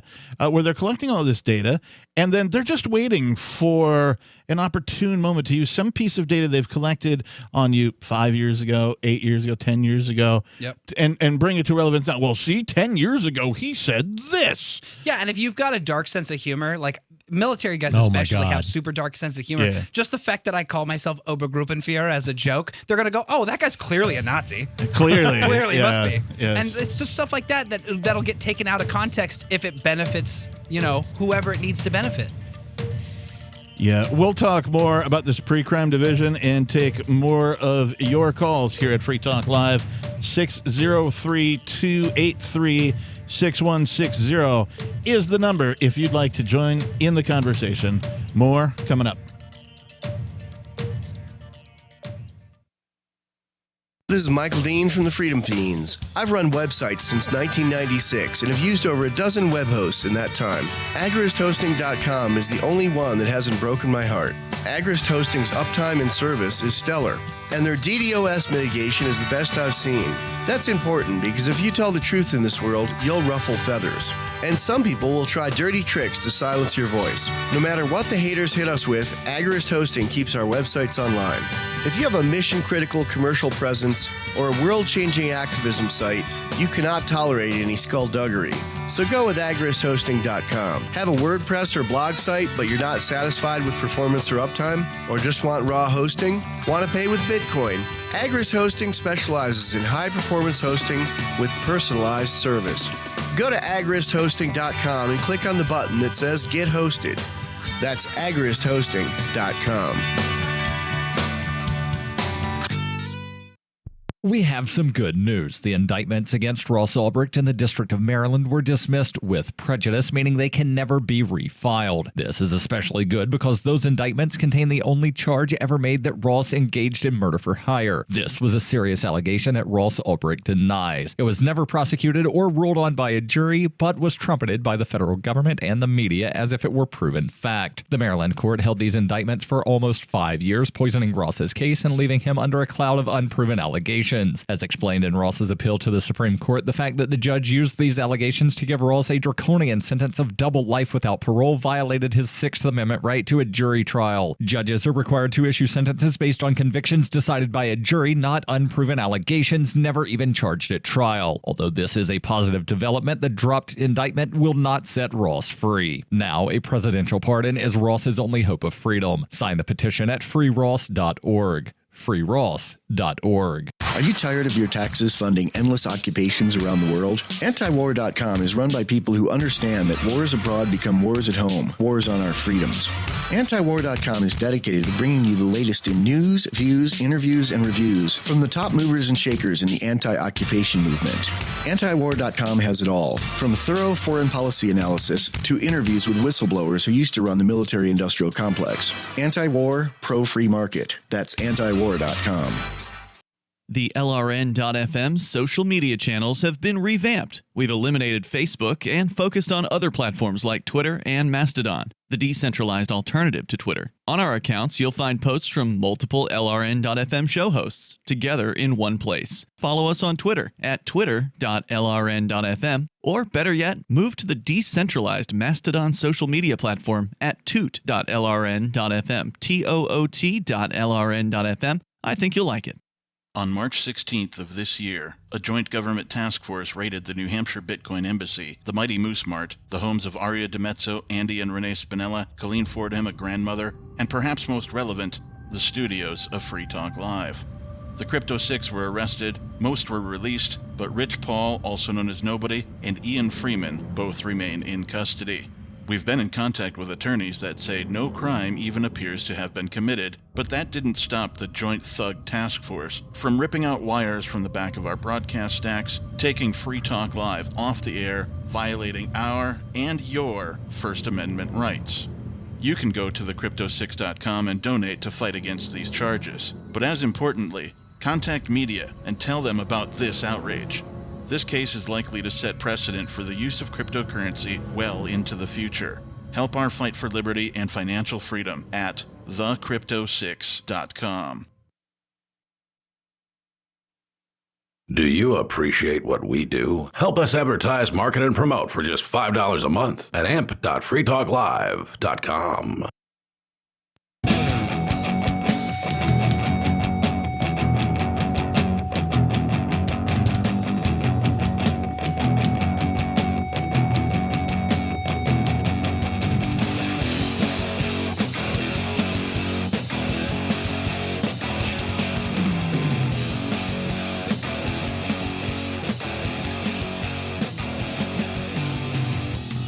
Yes, it is Free Talk Live, the live call-in radio talk program where you can take control of the airwaves, talk about whatever's on your mind.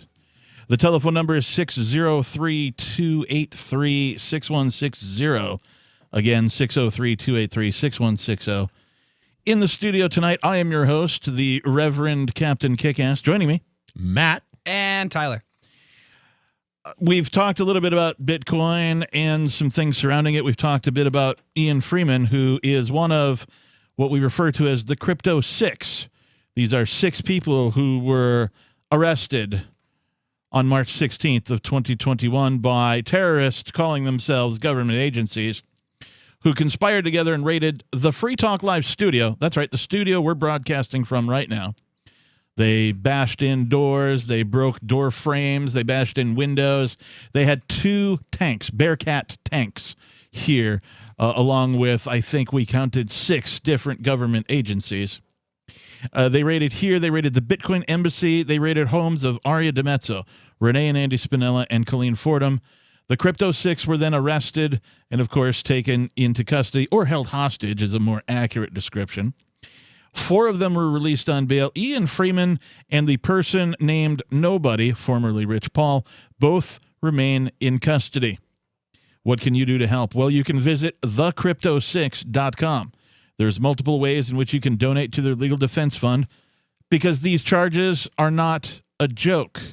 It's going to take some serious legal firepower and many experts to protect the Crypto 6 from further aggression from the state. This case is very likely to set precedent that will affect the world of cryptocurrency for decades to come. Help them in their fight for liberty and financial freedom. Visit thecrypto6.com. Again, thecrypto6.com. Their freedom is your freedom. 100%. This will matter to you in the future. Yeah. You know, it's a shame that this story isn't bigger than it is, because it does matter. I keep saying that this is one of the most underreported stories in all of cryptocurrency. Absolutely. If not even like just crime in general. Oh, yeah. For the implications that it's going to have on cryptocurrency, what is and isn't recognized by the government. You know, what does government recognize cryptocurrency as? The government, of course, hates cryptocurrency because it has the potential to do what Craigslist did to the newspaper industry. Yes. Which is potentially eliminate it altogether. Make them totally obsolete. If not, at least shrink it to the smallest possible size that it could be. Well, I'm certain this is why the government is becoming more totalitarian, is they know that the dollar is not in a good position. Oh, yeah. Like $27 trillion and counting of debt, you know, and we've got these wars that we can't maintain. We've got China who's experimenting with their own digital currency. We're behind them. Like, America is no longer at the forefront. And so they're getting desperate. No.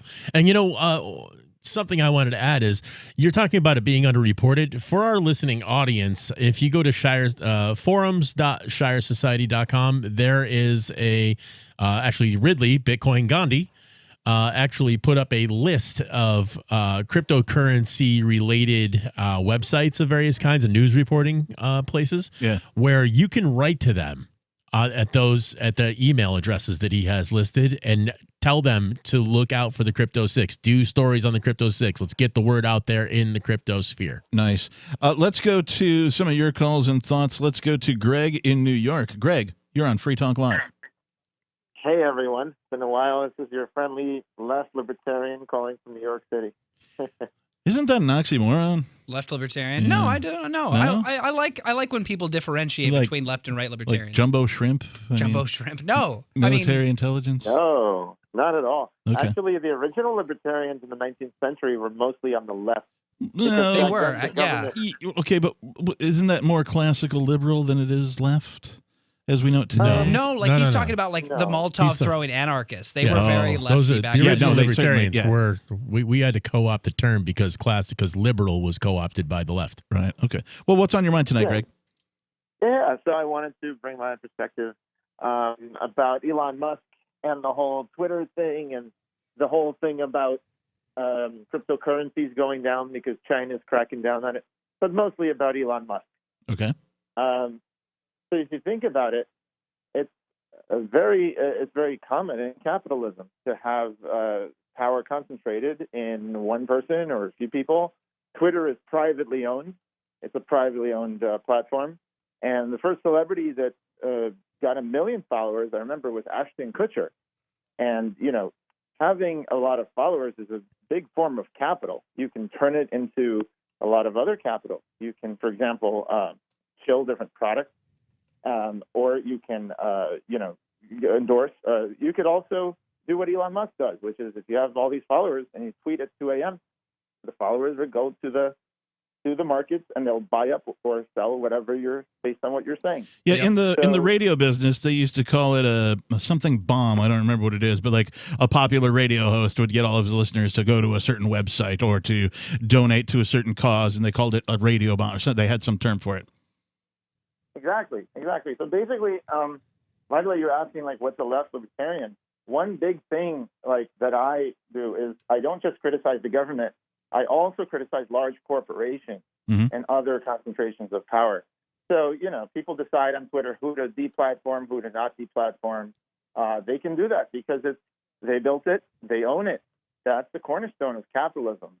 So I can look at capitalism and say that sometimes it leads to very centralized systems. And, I like to decentralize things. I'd love to see an open source alternative, just like you guys are using Matrix. Yep. And you're using, Mastodon. Yep. You're not using Discord or whatever because maybe they'll deplatform you.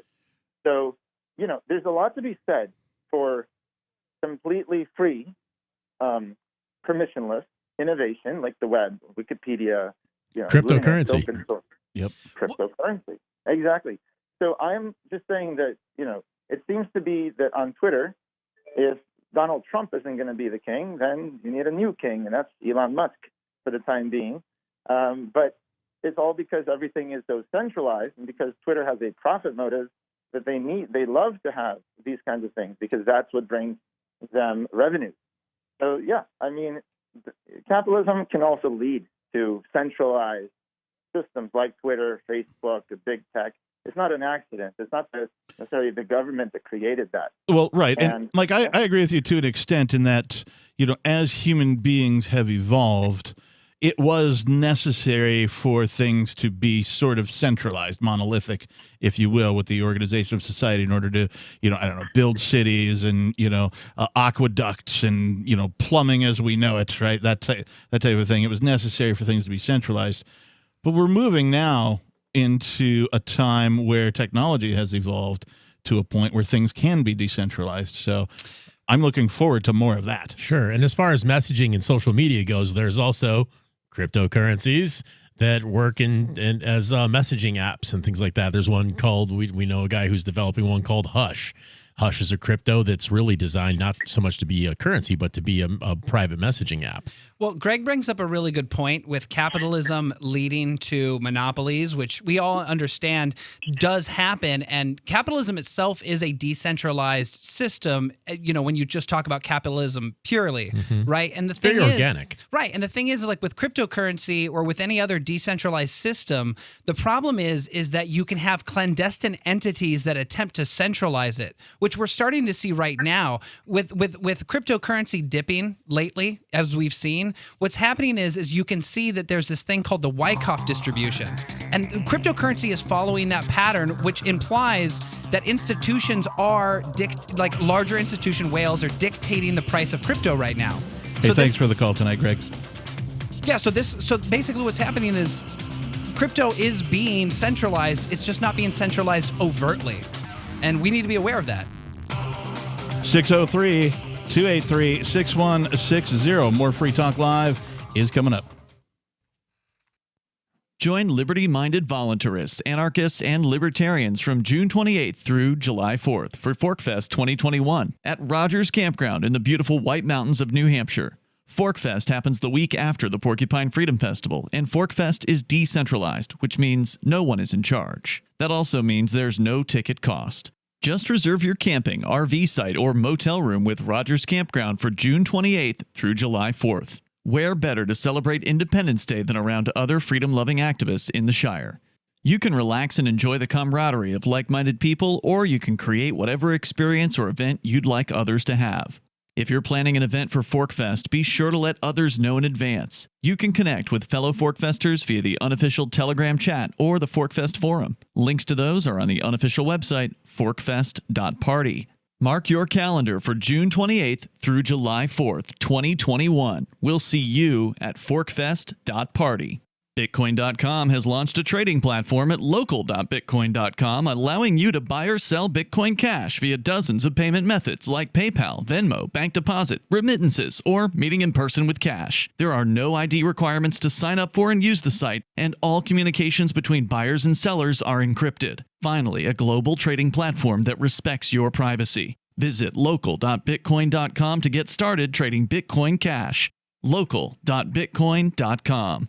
There are lots of ways to listen to Free Talk Live. Our podcast has been around since podcasts began, and now the FTL feed is loaded with content besides our full show archives. Did you know that we make it easy for you to customize your podcast subscriptions? We have different feeds, one that includes only our full shows, one with just the Daily Digest, and our main feed that includes everything. You decide what you listen to. It's quick and easy to customize your feeds at feeds.freetalklive.com. That's feeds.freetalklive.com.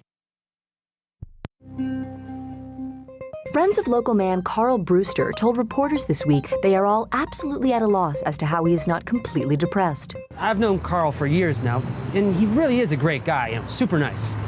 But honestly, I don't know how he doesn't go home and cry himself to sleep every night. I mean, walks dogs for a living, and no one will ever date him. I really don't get it. Saying that they were baffled at how their close friend managed to remain even moderately happy day in and day out given his life circumstances, sources confirmed they were regularly confronted with Carl's perplexingly gregarious and affable demeanor. I mean, Carl's life really, really sucks, but somehow he manages to wave good morning to me every time I see him, and he always has this big smile on his face. Maybe he's on some kind of medication. Things have always been really awful for Carl, but he's never really been depressed. I mean, I make 3 times as much money as him, and I'm totally miserable. Honestly, we all thought he would have killed himself by now, but he hasn't. This is the Onion News Network. What if you want to hear the latest episode of Free Talk Live, but all you have is your phone, you forgot to download our archive, and you have no data connection? You can call our Listen line at 641-793-0191. That's a long-distance number, so you may incur charges. If not, listen as long as you want. 641-793-0191. The Free Talk Live Listen line, 641-793-0191. I'm a little obsessed with My Magic Mud. Several years ago, I met Jessica Armand, the founder and CEO of My Magic Mud, and I didn't even know my teeth were coffee stained. A week's worth of use convinced me, and now I use it every 3 or 4 days. It's clinically proven to whiten teeth, and I think it cleans better, too. My Magic Mud's available at most local health food stores, Sprouts, Natural Grocers, CVS, Walmart's Natural Beauty Aisle, but I can get it for you for 20% off with coupon code FTL20 at mymagicmud.com. FTL20 mymagicmud.com. Our Matrix server is about as free as internet chat can be. Join the existing rooms or create your own at chat.freetalklive.com.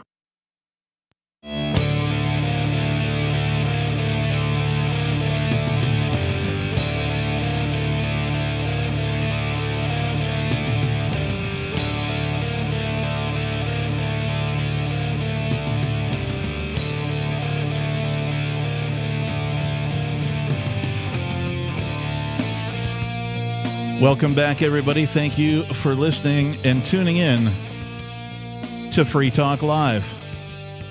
We're a live radio call-in program where you can talk about anything. We're talking about stuff, but if you don't like our subject, call in. Change the subject. Talk about what you want to talk about. That's what we do here. In the studio tonight, it's myself, the captain. Matt. And Obergruppenführer Tyler.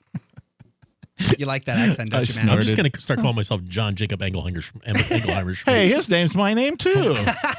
So I'm still not original. We've been talking about, well, many things, including this article from the Rutherford Institute about the new pre-crime program, which I really want to get back into. But, Tyler, you said you had some additional thoughts left over from the previous call that we took. Yeah. Well, I really liked Greg's call because, you know, he did make a distinction between... He's a good caller. Yeah, left and right libertarians, and you were saying it's an oxymoron. I don't think it is. I think there's a distinction. I would say the same about right libertarians as well. I'd say that's also an oxymoron. Right, but one thing he brought up is that lefties like decentralization. And I think that right-wing libertarians do too. The difference is that right-wing libertarians are realists about decentralization, and that's kind of what I want to get into, is when you do decentralize something, there is an automatic, almost natural tendency for it to re-centralize. And that's what's happening in the crypto system right now, and a lot of people aren't aware of it. You know, I mentioned the Wyckoff distribution before we went on break, and that was an old school stock market tactic to get, you know, low-level stockholders to panic sell their stocks so that way the institutions could rebuy them and then earn another profit on top of when they sold initially. Right, and there's enough institutions now that are into Bitcoin and other cryptocurrencies to make that a reality. Right, it's a catch-22. You know, we crypto holders wanted the institutions to adopt crypto because that's how it gains value, is widespread usage. When you can go to overstock.com or eBay or Amazon to use your crypto, that creates inherent value, and we want that to happen. The problem is when that does happen, they end up becoming the whales within the community or the institutions where they start to gobble up larger and larger shares. And then they can sprinkle those shares back over, you know, once we've all given it to them, they can sprinkle it out at the rates that they want to, you know, and so that's something that, like, right now everyone's looking at the price of crypto going down and thinking, oh no, I should have sold 2 weeks ago. No, hold on to your crypto. Right. The fact that this is happening means that crypto is not going anywhere anytime soon. Hold on for dear life, because it's not going anywhere anytime soon. It's going to dip. I want to ask you a little bit more about this left libertarianism versus right libertarianism, because to me, those are both oxymorons, because there's just libertarianism. Or, I mean, and perhaps I'm conflating the terminology here. I'm not talking about capital L as in party libertarianism. I'm talking about lowercase l as in like philosophy, anarchist philosophy, voluntarist philosophy, right? To me, if you are about the philosophies of freedom, you can't help but be, you know, of the mind of like freedom. And I feel like that neither leans left nor right. Right, I get what you're saying. I think it is. How do I know if somebody's a left libertarian or a right libertarian versus just a libertarian who's all about freedom? Right, and there are centrist libertarians, but what I think it means, it's not that our values are different, and that was kind of my point with Greg. I mean, as someone who identifies as a right libertarian, I still think that private entities can have too much control. Like, I consider myself right libertarian, but I still don't like the banks. I still don't like corporations. And what I mean is that the difference between a right and a left libertarian has more to do with which values are more important to you, not so much that we have different values. So all libertarians, it's just the ranking of, right? Okay, yeah, I see. all libertarians believe in freedom, but like a left libertarian might say, you're free to do whatever you want, and there's, you know, and like no one should be able to judge you for it. Whereas a right libertarian might say, yes, you're free to do whatever you want, but people will judge you for it, and you should consider those factors when you act in society. And if I believe both of those things.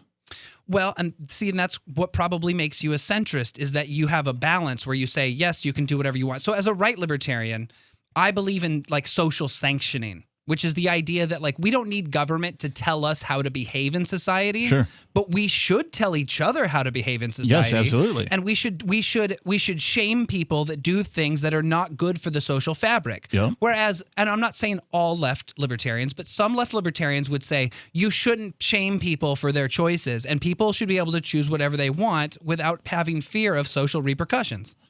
I mean, okay, but that's like, if you don't want to shame somebody, don't. No, and you should. And if you do, then go ahead. Right. Like, I mean, it should all be individual choice. So I guess I don't understand. Yes, but there is a certain emphasis on the collective at play. Like, we are all individuals, and we all will make our own individual choices. Yeah. But some people will say, don't shame other people for their choices. Don't put pressure on them for making those choices. And other people will say, no, you should. That's what creates the collective social fabric. Okay. All right. I mean, I recognize that human beings are social creatures, and as such, we need to regularly interact with other carbon-based life forms. Well, imagine America's doing it right now. This whole multiculturalism thing is very new to American society, and it's tearing us apart. This idea that it's like, oh, you can have, you know, all these different religions and all these different like cultures and and ideologies, and they're all just going to mesh really well. No, there is friction. You know, Christians and Muslims agree on some things, but they disagree highly on others, and they're going to clash. And so, you know, societies, this is statistically provable, but societies that have homogenous values are more peaceful, you know? And so the idea is that like right-wing libertarians would say, if we all are on the same page, we're going to get along. And left-wing libertarians say, no, freedom's more important than a collective identity. Let's all just do whatever we want and like let the chaos fly, which is why I think original libertarians were leftists, because they were like the Molotov cocktail throwing, you know, original OG anarchists. And they were like, who cares? Chaos reigns. Well, the right-wing libertarians, they don't want chaos. What they want is a society that's peaceful but without government intrusion. Order ab chaos. Yeah, there you go. Like we can teach each other, and we can govern ourselves. We don't need no governance. We just need voluntary governance. Self-governance. Yeah. There's a difference between government and governance. Yes. Like people need governance, but there are ways to do that don't involve an organization known as government.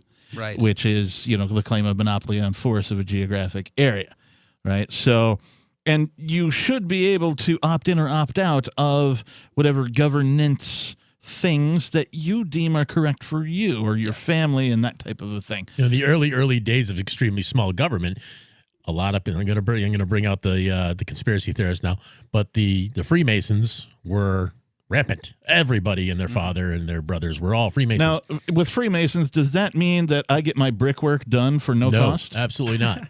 Freemasons? Secret society, but their symbols are the square and compass.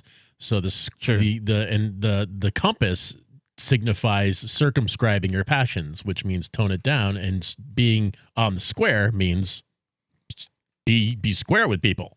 Right. Literally be square with people. Yeah. And those are the founding principles of early America. You know, it was very, very Masonic and enlightened. It was the Enlightenment period. Right. And so if people would just relax, be passionate, but let's draw a circle around ourselves and not attack other people with our passions, you know, just we can have a brotherhood here. We can have a peaceful, happy, you know. Yeah, your passions don't have to go so far that you're authoritarian. But there does still need it to happens be all the time. There does still need to be confines in which what is acceptable. I mean, a good example of what I'm talking about is like, say you live in a tribe, you live in a village, and there's one person who like, you know, does heroin and doesn't work and they just kind of like, you know, they walk around naked and like they just don't care about any rules at all, period. You know, a left libertarian might look at that and say, well, they're exercising their freedom and good for them. And a right libertarian might say, we should try and convince them that what their actions are wrong, and that we need to bring them into the social fold and create some amount of conformity. But we need to do that in a way that doesn't impose laws or rules on them. And I think that's like a distinct difference between the two schisms, and why I think left and right libertarianism is a thing. So I'm on like both sides of the fence there.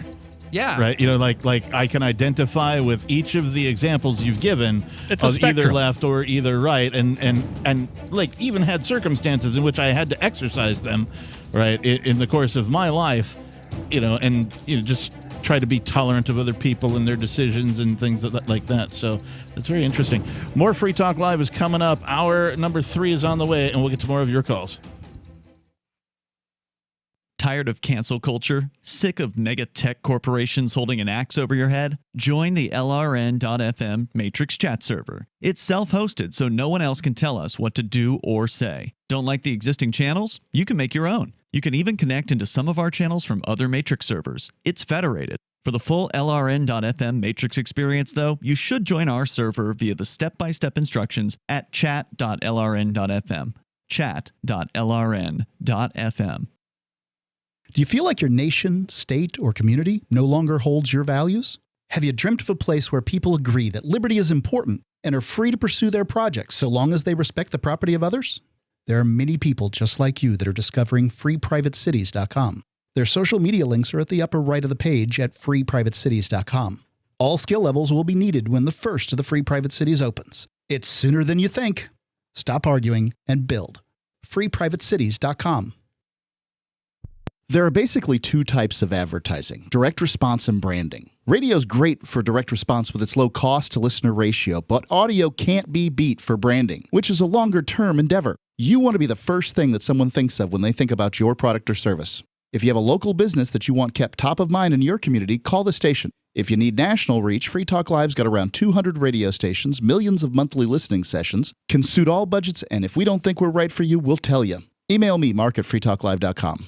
Some of you asked, and now we've delivered. LRN.FM's live Keene, New Hampshire studio shows are now streamed in HD on Twitch. Visit our channel at twitch.lrn.fm and give it a follow. If you have Amazon Prime, you get one free subscription on Twitch. If you use it on our channel, Twitch will give LRN.FM a monthly piece of your Prime subscription cost. So please watch, follow, share, and subscribe to twitch.lrn.fm. That's twitch.lrn.fm.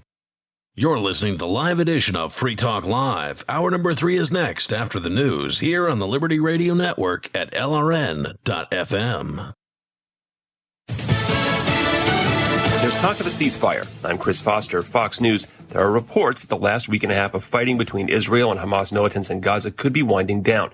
Israeli Prime Minister Benjamin Netanyahu says publicly, though, it'll take as long as it takes to stop rocket attacks into his country. Plane after plane took off from an Israeli air base on bombing runs to Gaza, Israel claiming to have hit over 800 terror targets there and killing some 130 militants. But it's the havoc which has been heaped on Palestinians that really has the world concerned. Women and children killed, shortages of food, water, power, and medicine, thousands homeless, even missing. Fox's Greg Palkut in Tel Aviv, Israel.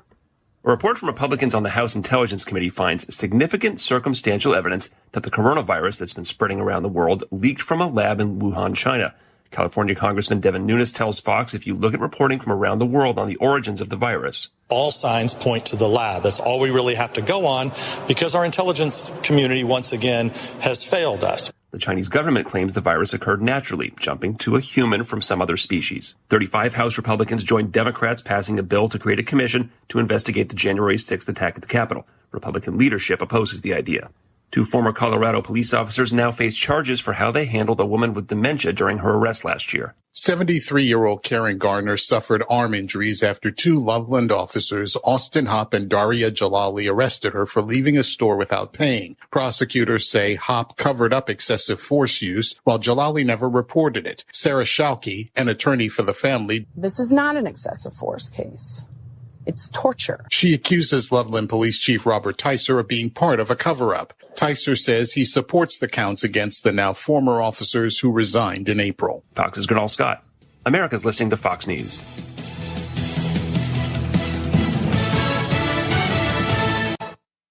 At Peter Millar, we're devoted to elevating your casual everyday style. This season, our clothing channels a more relaxed look and feel, with the same exceptional craftsmanship that has always inspired us. Discover the new face of sophisticated casual with Peter Millar. Browse the entire collection today at petermillar.com and explore all new designs for spring. Get free shipping, effortless returns, and receive a complimentary gift with your purchase at petermillar.com/foxnews. petermillar.com/foxnews. National Guard troops could be replaced on the southern border this fall. Approximately 4,000 troops are scheduled to depart the southern border by September 30th, but that could change after a request from the Homeland Security Department. The Military Times reports they could be replaced with active duty service members, but Pentagon spokesman John Kirby wouldn't confirm that, saying, "I won't speculate on what the answer to the request will be or how it will be sourced." Former President Trump sent active duty troops to the border when he declared a national emergency. President Biden has canceled the emergency. Rachel Sutherland, Fox News. Millions of people in Texas and Louisiana are under flash flood warnings for a couple more days. Another day of heavy rain will bring the risk of flooding over the Gulf Coast and Mississippi Valley through Saturday. More wet weather over saturated ground will be a major concern. Strong to severe thunderstorms will be possible for sections of the northern and central plains with large hail, damaging winds, and isolated tornadoes. Late season snow is in the forecast for the higher elevations over the Northwest, the Northern Rockies, and the mountains of California. Dry weather, hot temperatures, and gusty winds will continue to fuel the risk of wildfire danger for the Great Basin and the Southwest. I'm Janice Dean, Fox News.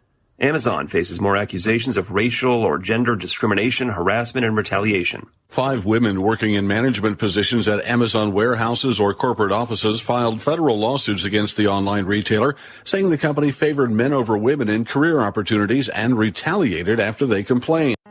My name is Angel Rach. I'm a mother of 2 teenage children, and I fought all the way to the Supreme Court for the right to use the medicine that saved my life. I've been permanently disabled for 10 years, with an inoperable brain tumor, wasting syndrome, and several other serious conditions. For 4 years, I was in a wheelchair, in so much pain, I couldn't even hug my kids. The hardest part was looking in their eyes and seeing how much they were suffering because of my medical condition. The medicine that gave me my life back and gave my kids their mom back was cannabis, also known as medical marijuana. With medical marijuana, I can walk, maintain my weight, and I can be a mom. Without it, my doctors believe that I would die. To learn more about medical marijuana, contact Marijuana Policy Project at 1-877-JOIN-MPP or on the web at mpp.org. This year's Coachella Music Festival is happening right now. And that means one thing, the largest gathering of contact jugglers in the world. All the biggest names from the sea juggling scene are performing all over the festival, including Mr. Tomorrow, Isis, White Angel, Chad Brunstein, and of course, the legendary Conundrum. Our own Lena Perez is live at Coachella. This music festival is a who's who of org masters and jugglemen. What have the highlights been so far? Well, Yasu Kaitu did his first stateside performance in 3 years over by the Smoothie Tent, which was amazing. And there was festival favorite Hans Hansman freestyling in his usual spot near the portable toilets. But I'm really excited for Becca Flannery Millard. She's 4'5", wears transition lenses, and is a master of the multi-ball. I love her. And I heard there was a surprise late night set from the Winterhorn brothers. Yeah, right outside the DJ tent. It was an unbelievable flurry of spearsmanship. I wish I was there. This is the Onion News Network.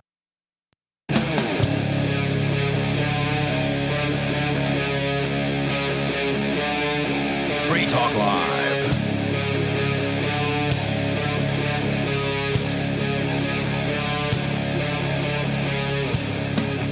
Yes, it is Free Talk Live.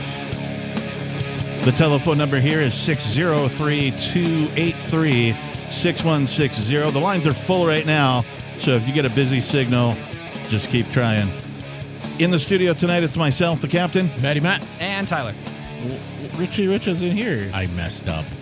Or Slipping. you just decided to do your own thing. Maybe. Matty Matt brain is- decided to do something for me. I didn't okay it. Matty Matt is a pretty fun name. It is. It is kind of fun. We've been talking about this. Well, we've been trying to talk about this article from the Rutherford Institute about the new government pre-crime division. And I just want to get through this next paragraph and we'll get to your calls. This particular pre-crime division will fall under the Department of Homeland Security, the agency notorious for militarizing the police and SWAT teams, spying on activists, dissidents, and veterans, stockpiling ammunition, distributing license plate readers, contracting to build detention camps, tracking cell phones with Stingray devices, carrying out military drills and lockdowns in American cities, using the TSA as an advance guard, conducting virtual strip searches with full body scanners, carrying out soft target checkpoints, directing government workers to spy on American citizens, conducting widespread spying networks using fusion centers, carrying out Constitution-free border control searches, funding citywide surveillance cameras, and utilizing drones and other spy bots. The intent, of course, is for the government to be all-seeing, all-knowing, and all-powerful in its preemptive efforts to combat what they call domestic extremism. If there was ever a question as to whether or not government is a religion, this should put it to rest. Yes. We can talk more about this, but we've got calls to get to. Let's go to El Conejo calling from FEMA Region 17. El Conejo, you're on Free Talk Live. Hey, guys. I just wanted to mention something about the Crypto 6. I heard that you cut some commercials. Yes. I was going to suggest reaching out to the podcast networks and asking them how long their little bumpers on the front end of podcasts are, and making little spots that they can maybe run for free to fundraise and direct people to the website. And also maybe a little statement that a blurb that they can read for the podcast that don't actually have separate commercials, but are really read by the host. Right. We call these live air reads. Live air reads. Yeah, reaching out to the libertarian and crypto community podcast. So I just want to throw that idea out there. And then also, can I mention something about Monero? Yes, please go ahead. So the other night, someone mentioned that Monero is inflationary, and that probably perked up a lot of ears in the audience, people who know what sound money is and why it's good. Monero's inflation, it's called a tail emission. And all it does is basically incentivize the network to be secure. And it's such a small amount when it tapers off that it'll barely cover lost coins annually. So it's nothing to be concerned about as far as I see what you're saying. fears about inflation. So it's essentially a fixed supply, but not quite. Right. It's a way to deal with the, leftover crumbs, if you will, that can't be recovered, when you make a transaction. That makes sense. Right. And if you lose your wallet, or like a lot of people lose coins, or, someone dies and they don't have their survivors don't have the keys or whatever. So the tail emissions are actually a good thing. It's like mining little increments of gold from here until eternity. So it's probably less inflationary than gold. Good suggestions, and thanks for the call tonight, El Conejo. We appreciate it. If you have a podcast and you are interested in El Conejo's idea and you would like a copy of a blurb or something to live read or a little audio file, you can email me, captain@freetalklive.com. That's captain@freetalklive.com. Continuing on with your calls, we have Jet calling. Jet, you're on Free Talk Live. Yeah, hi. I'm calling in to talk about the great pretenders. And those are the people who hold themselves up as someone special in society. Now, you know how I feel about that no one else on this planet Earth has any greater right than anyone else, right? Mm-hmm. Well, but what I'd like to know is, why are you so not interested in just getting rid of this term government? Because that is the thing. If we do that, that is the key to eliminating these gangs around the world who hold themselves as lords over you. Mm-hmm. So why do you think I'm not interested in getting rid of that? I'm totally interested. Well, because everyone falls back to use the silly term of government. You need to use terms that reflect their behaviors. In other words, these are either individuals or gangs that do these things, and you have to either call them by name or call them by their behavior. Now, we've done that a little bit, with thugs and goons and that kind of thing. Yeah, like I'm calling the folks who raided the place terrorists nightly 3 times. Yeah, but I heard your ad about that, and you were talking about how they were arrested rather than abducted. Well, I didn't write that copy, so. I know. But I have to give you trouble somehow, don't I? Well, yes, and we, of course, appreciate you for that. I do agree with you, but I got to tell you, Jet, it is difficult to eliminate the common vocabulary. And you practice during the day. Practice. I know it's not easy. I understand that because everybody wants to use this term, but it doesn't get you anywhere. Because, as I've said before, people who use or think of this thing called government think of it as good and necessary. So when we say that these are doing bad things or wrong things, we're saying that good and necessary is bad and wrong. And it's a conflict. What do they call that? Cognitive dissonance, right? Yeah, and so you're not going to get past that wall until you start using these other terms. It's also called denial. It's the same thing you'll see happen to children when parents tell them that Santa Claus isn't real, or they otherwise find out that Santa Claus isn't real after they've been lied to for all of their lives. Yeah. So, and now in the news, well, all these people you're talking about bringing up these this pre-crime stuff you were saying, they're all pretenders. I mean, they have no legitimacy in life. I mean, they're just other people. And if you focus on the concept that everyone is just other people, they have no more right than anybody else, than you or I, that is what's going to change the mindsets of the world. And if you change the mindset of the populace, they will then hopefully do something to change the slavery and the oppression that they're under. What do you think it's going to take, though? How do we change this mob's mind? Well, you guys have a great platform. You know, you're talking to thousands of people. Who knows how many people you're talking? But they then, once they learn these tricks, can pass it along. It's kind of like a multi-level marketing thing. If everyone starts spreading this word that, hey, these people don't have any right to demand part of my wages. I mean, where did they get that? They didn't, and I won't refuse. They don't have any right to arrest me or incarcerate me or do all these things. They're just other people. And if that right or ability under this paradigm, then I don't either, and stranger for sure. So that's the thing. That is the key that will disrupt and hopefully eliminate, to a certain degree, the warlords, the people that overlord us on this planet. It's getting crazy. It's getting nuts. I mean, see, the problem with things like states is this Israel-Gaza thing. You know, everybody wants to say, we're in charge. But if you tell them, you know, if you explain to them that they don't have any right to be in charge, that's the key. Hey, thanks for the call tonight, Jet. We appreciate it. 603-283-6160. If I don't have the right to do something, well, where did they get the right to do it from?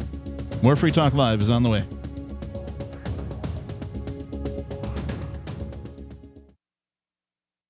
The Terran Federation and the Terran League have been killing each other for decades. Sheltered, wealthy, and light years from the threat, the members of the 500 have no interest in changing that. When Rear Admiral Terrence Murphy is given governorship of a backwater system, a risk-free path to wealth and power is his for the taking. But Murphy is a man of honor, duty, and responsibility. He intends to stop the killing, whatever the cost. Governor, by David Weber and Richard Fox, from BaneBooks.com. Are you tired of governments around the world killing innocent people? Stop using their money. There is an alternative. Bitcoin is a stateless, free market, non-political currency. Bitcoin is money that cannot be inflated or controlled by any state. By continuing to use their money, you're perpetuating the killing. Stop doing it. You have an incredible alternative available to you now. Learn it, use it, spread it. Get started with Bitcoin at Bitcoin.com. It's Bitcoin.com. So you've heard all 3 hours of the latest episode of Free Talk Live, and you're still hungry for liberty-oriented audio content? Did you know that we have another 24/7 audio stream at LRN.FM? The Liberty Radio Network airs the latest episodes of some of the best liberty-oriented podcasts on the internet around the clock. In addition to recorded content, you'll also hear live shows like Free Talk Live, originating from our Keene, New Hampshire studio. So listen anytime at LRN.FM. That's LRN.FM. Do you feel like your nation, state, or community no longer holds your values? Have you dreamt of a place where people agree that liberty is important and are free to pursue their projects so long as they respect the property of others? There are many people just like you that are discovering freeprivatecities.com. Their social media links are at the upper right of the page at freeprivatecities.com. All skill levels will be needed when the first of the Free Private Cities opens. It's sooner than you think. Stop arguing and build. freeprivatecities.com. Why did you move to the Shire? I moved here to the Shire because there's other people around who take liberty just as seriously as I do. I moved to the Shire because I saw videos of people challenging authority and thought that I could get support myself. It called to me, like, do this, right now. I wanted to be around people like me who got it, and once I got here, I knew there was nowhere else that I wanted to be. I've always wanted to change the world, so I moved to the Shire to join people who were actually working towards doing the same thing.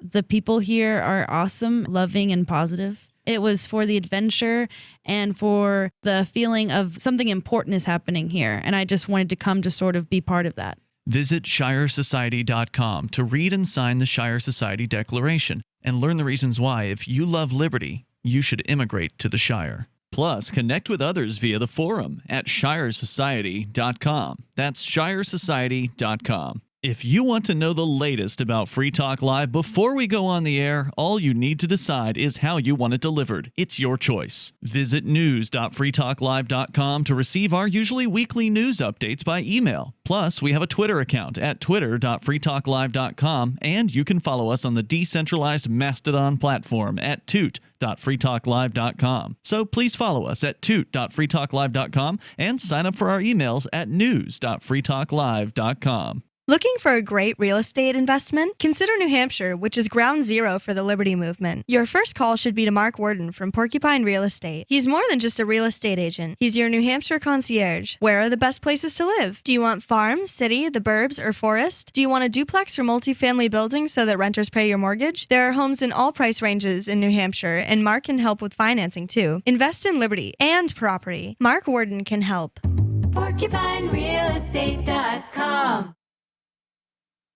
You can stick it to the man and big tech. Join our FTL social mastodon at social.freetalklive.com.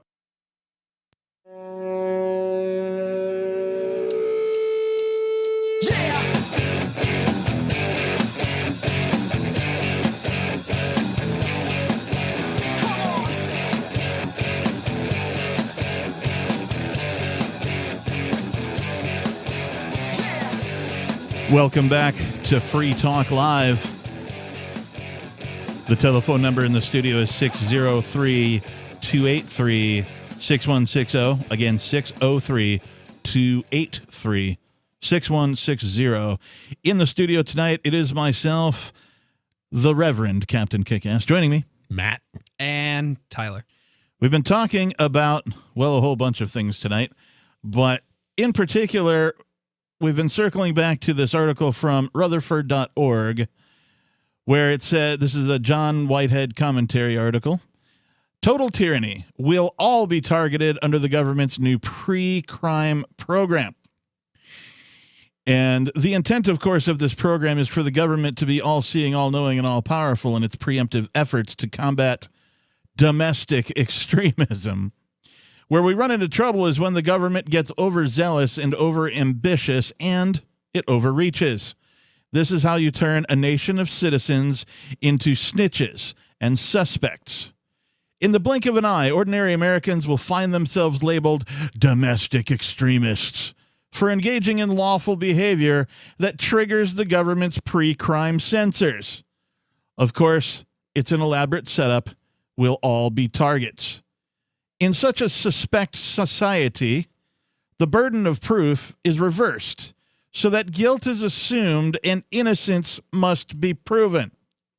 It's the American police state's take on the dystopian terrors foreshadowed by George Orwell, Aldous Huxley, and Philip K. Dick, all rolled up into one oppressive pre-crime and pre-thought crime package. What's more, the technocrats who run the surveillance state don't even have to break a sweat while monitoring what you say, what you read, what you write, where you go, how much you spend, whom you support, and with whom you communicate. Computers now do the tedious work of trolling social media, the internet, text messages, and phone calls for potentially anti-government remarks, all of which is carefully recorded, documented, and stored to be used against you someday at a time and place of the government's choosing. We talked a little bit about this earlier. And to be clear, me reading this aloud into a microphone over this radio program and the internet and a couple of satellite stations would indeed, if it hasn't already, I'm sure it has, label me a domestic extremist. Arrest him immediately. He might do something later. I wonder if I should add that to my, like, the Lord Doctor Reverend Domestic Extremist Captain Kickass or whatever. That's fantastic. You know? Yeah. What's that in German? Domestic extremist? Yeah. I have to look it up. I bet it sounds great. It's probably like something about homeland something or another, right? Because isn't it like homeland security? Well, didn't the Germans, the Nazi Germans, have like homeland something or another? Basically, yeah. I'm sure they did. It was their phrasing. Homeland is their fatherland. Wait, the fatherland. Fatherland, yes, Russians, that's right? what it was. That's what it was. No, the Russians were motherland. Right, motherland, and the Nazis were. You know, when I fatherland. first heard about the Department of Homeland Security, it really set me off because it sounded like that. I know, me too. And like, could you have come up with at least a less Nazi name for the department? No, they went right for the jug on that one. Well, it turns out extremist is the same word. It's Hausschleicher extremist. Hausschleicher. Hausschleicher. That sounds like a beer. domestic. I'll have 2 Hausschleikers, please. Hausschleicher. Pint of Hausschleicher. In this way, with the help of automated eyes and ears, a growing arsenal of high-tech software, hardware, and techniques, government propaganda urging Americans to turn into spies and snitches, as well as social media and behavior sensing software, government agents are spinning a sticky spider web of threat assessments, behavioral sensing warnings, flagged words, and suspicious activity reports aimed at snaring potential enemies of the state. It works the same in any regime.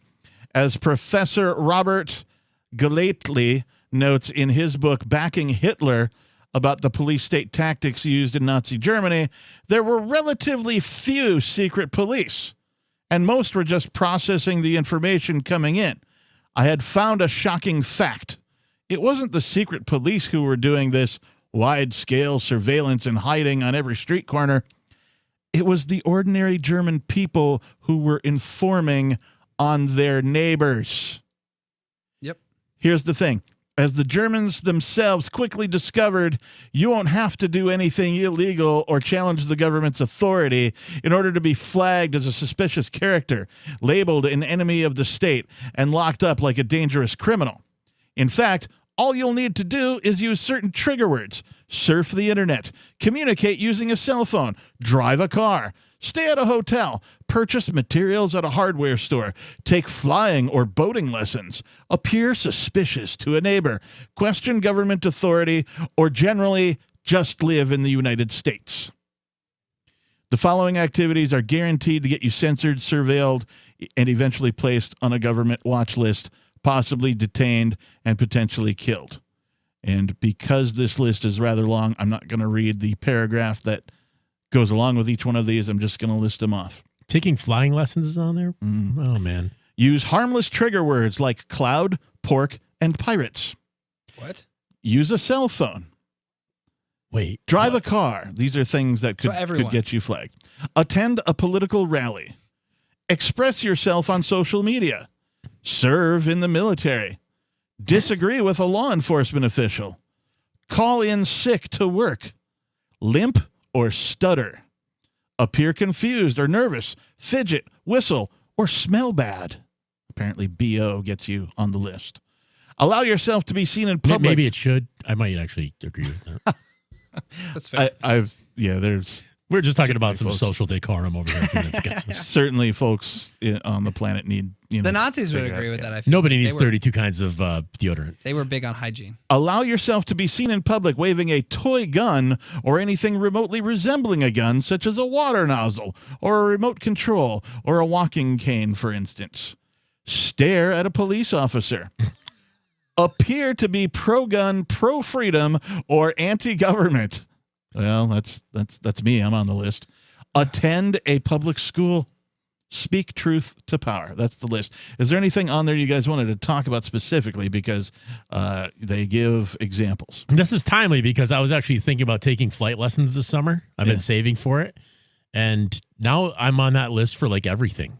I just want to talk about the keywords, right? The Department of Homeland Security has an expansive list of keywords and phrases it uses to monitor social networking sites and online media for signs of terrorist or other threats. I'm confused by the cloud. What was it? Cloud, pork, and pirates. Pork and pirates. That doesn't make any sense. While you'll definitely send up an alert for using phrases such as dirty bomb, jihad, and agro-terror, you're just as likely to get flagged for surveillance if you reference the terms SWAT, lockdown, police, cloud, food poisoning, pork, flu, subway, smart delays, canceled, La Familia, pirates, hurricane, forest fire, storm, flood, help, ice, snow, worm, warning, or social media. That's lunacy.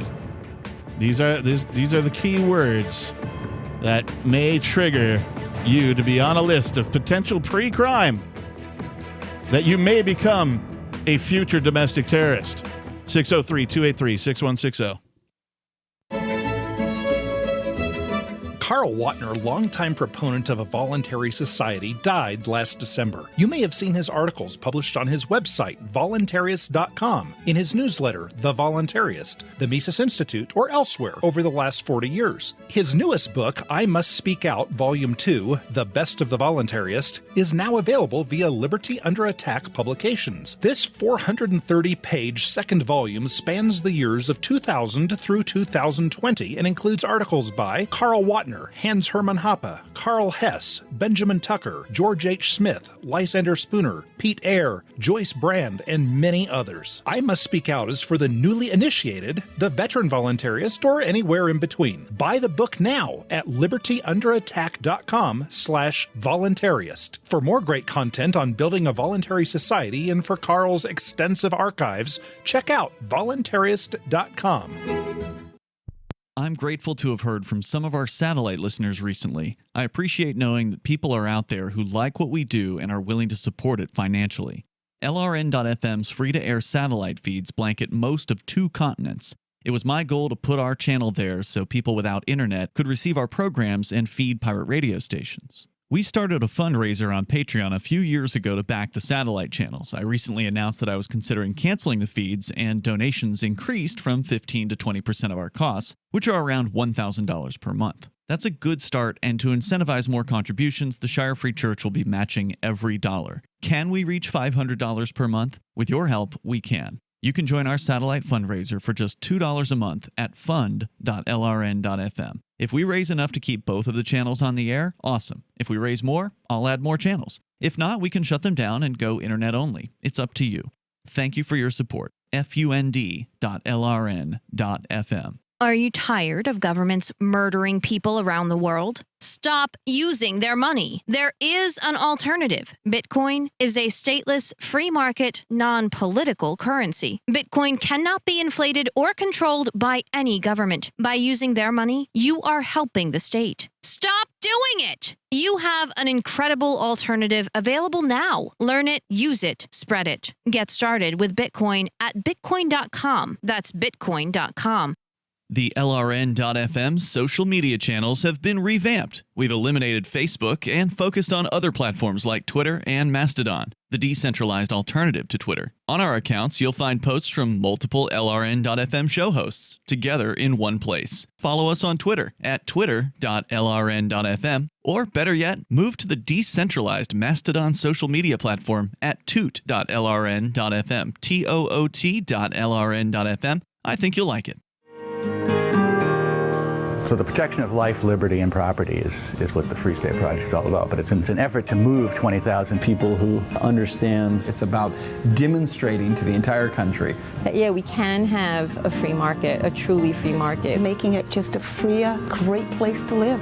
It's the world's largest voluntarist libertarian community, and it's only getting bigger. That's amazing, to be able to move to a place where other people passionately believe in being free and independent. What the Free State Project is managing to do, though, is to put their money where their mouth is. It's physically getting up across the country and saying, let's go someplace and let's demonstrate the power of these ideas. There's a lot of kind of philosophy that surrounds liberty. There's a lot of thinking about it and talking about it. But here in New Hampshire, people are doing it. 101 Reasons Liberty Lives in New Hampshire, a documentary by Free State Project early movers. Watch it free at 101reasonsfilm.com. 101reasonsfilm.com.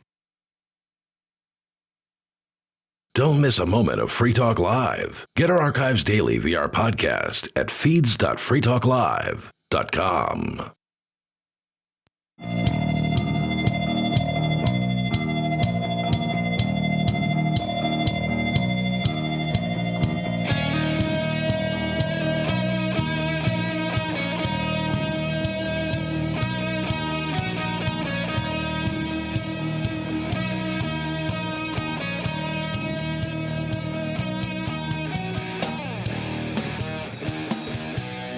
Welcome back to the program. It is Free Talk Live.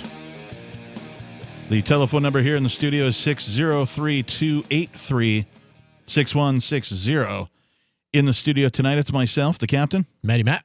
And Opa Gruppenführer Tyler. I think I'm just going to give you a new nickname right now. Uh-oh. I'm going to call you Wolf. Wolf. Wolf. I like it. You know why? Why? Because we just had a 4-minute break. It took you almost 2 minutes to open your lunch that you brought. You Is packed that a lunch. gone? You packed a lunch. Yeah, and I ate the you whole sandwich. wolfed that thing down in like less than 2 minutes. That's like a 10-inch sub. Yeah. And it's not. I eat with a purpose. Well, dude. Now I was hungry. Is it wolf down? Right? Yeah. Is that the right term? I can wolf down some food. Like the whole joke about like, you can't drink 8 glasses of water a day, but I can sure drink 8 beers on a Friday night in like 2.5 hours. Like I can put that was impressive, dude. Thanks. You put that. I'm going to call you the wolf. I or was wolf hungry. from now on. You're lucky now we're I'm not not. calling you Mr. Hiccups.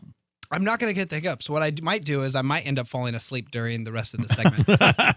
I just want to say Tyler is the first person that I'm aware of that has ever packed a lunch here he takes It was brown bag and all, yeah. He takes hosting so seriously that he thought I better pack a lunch. I did just in the first half of the show I did try to in between segments go out and pound down some microwave burritos, but I live here. Yeah, and like there's a you freezer. also didn't bring it in a brown bag. I will, which was the though, key. if it Just means bring I it in a can brown do bag something. next time into the room. Yeah, right. Just let Tyler have his moments. Okay. All right. Well, you Yeah. gotta This is my thing now. I'm Okay, the brown okay, bag all guy. right, He's fine. wolf. All right. You're Matty Matt. He's wolf. The Okay. wolf. All right. It does not ask. I want to make a recommendation. We're on this story about the Department of Safetyness keeping us all safe. Pre-crime. Gawking at all of us. And we went through this some time ago, many years ago, when they had a list of buzzwords. This is an exceptionally weird list of buzzwords. But what we did then and what I recommend everybody does now, Captain, let's give them the web address, or what website they can find this on. Yep. But let's copy and paste. Everybody out there in Free Talk Live land, copy and paste all those buzzwords that you're not supposed to write and put them into all your social networking and hit enter. You know what I just realized that isn't on that list that's kind of striking? Boogaloo. Isn't No that the kidding. extremist word? That's like the the word. extremist Well, word, Yeah. right? it may be on the list, but they were highlighting, just a small subsection. In fact, all of these words, not all of them, many of these words in the list from the article have a link you can click on. So like you guys were asking, why is pork on there? I'm like, I don't know. I clicked on pork and it led me to a Daily Mail article, which talks about the same type of topic. But then as you scroll down, it gives a list of what appears to be hundreds of words that you could be flagged for. We could really bang up their algorithms if And we just all so- post those. If I was still on social media, what I would do is I would write out a short story where I use each of All these of words those once. Yeah, just so I could become king of the extremists. This is from Rutherford.org. If you just go to Rutherford.org and in the search bar, or if you use your favorite search engine, Rutherford.org, John Whitehead's commentary, will all be targeted, should get you to this article. We will also post a link to this article up on our Free Talk Live social media here very shortly, as soon as my mouse cooperates with it. But at any rate, it is amazing to me the types of words that are on here. And I can't really say much more about this whole pre-crime and pre-thought crime bit. It's heinous. Oh, you found it. Yeah. If you want to talk about that next, I think it ties into this pretty well. Yeah, let's do it. Can you pull that up right now? Yeah, sure. Newsweek article came out Monday. It's an exclusive for Newsweek. Inside the military's secret undercover army. The largest undercover force the world has ever known is the one created by the Pentagon over the past decade. Some 60,000 people now belong to this secret army, many working under masked identities and in low profile, all part of a broad program called Signature Reduction. The force, more than 10 times the size of the clandestine elements of the CIA, carries out domestic and foreign assignments, both in military uniforms and under civilian cover, in real life and online, sometimes hiding in private businesses and consultancies, some of them household name companies. The unprecedented shift has placed an ever greater number of soldiers, civilians, and contractors working under false identities, partly as a natural result in the growth of secret special forces, but also as an intentional response to the challenges of traveling and operating in an increasingly transparent world. The explosion of Pentagon cyber warfare, moreover, has led to thousands of spies who carry out their day-to-day work in various made-up personas, the very type of nefarious operations the United States decries when Russian and Chinese spies do the same. So these on the social media, we call them NPCs, right? NPCs, yeah. The bee-boopers. Right, yes, thank you. Yep. Non-player characters, thank you. Yes, there you go. Newsweek's exclusive report on this secret world is the result of a 2-year investigation involving the examination of over 600 resumes and 1,000 job postings, dozens of Freedom of Information Act requests, and scores of interviews with participants and defense decision makers.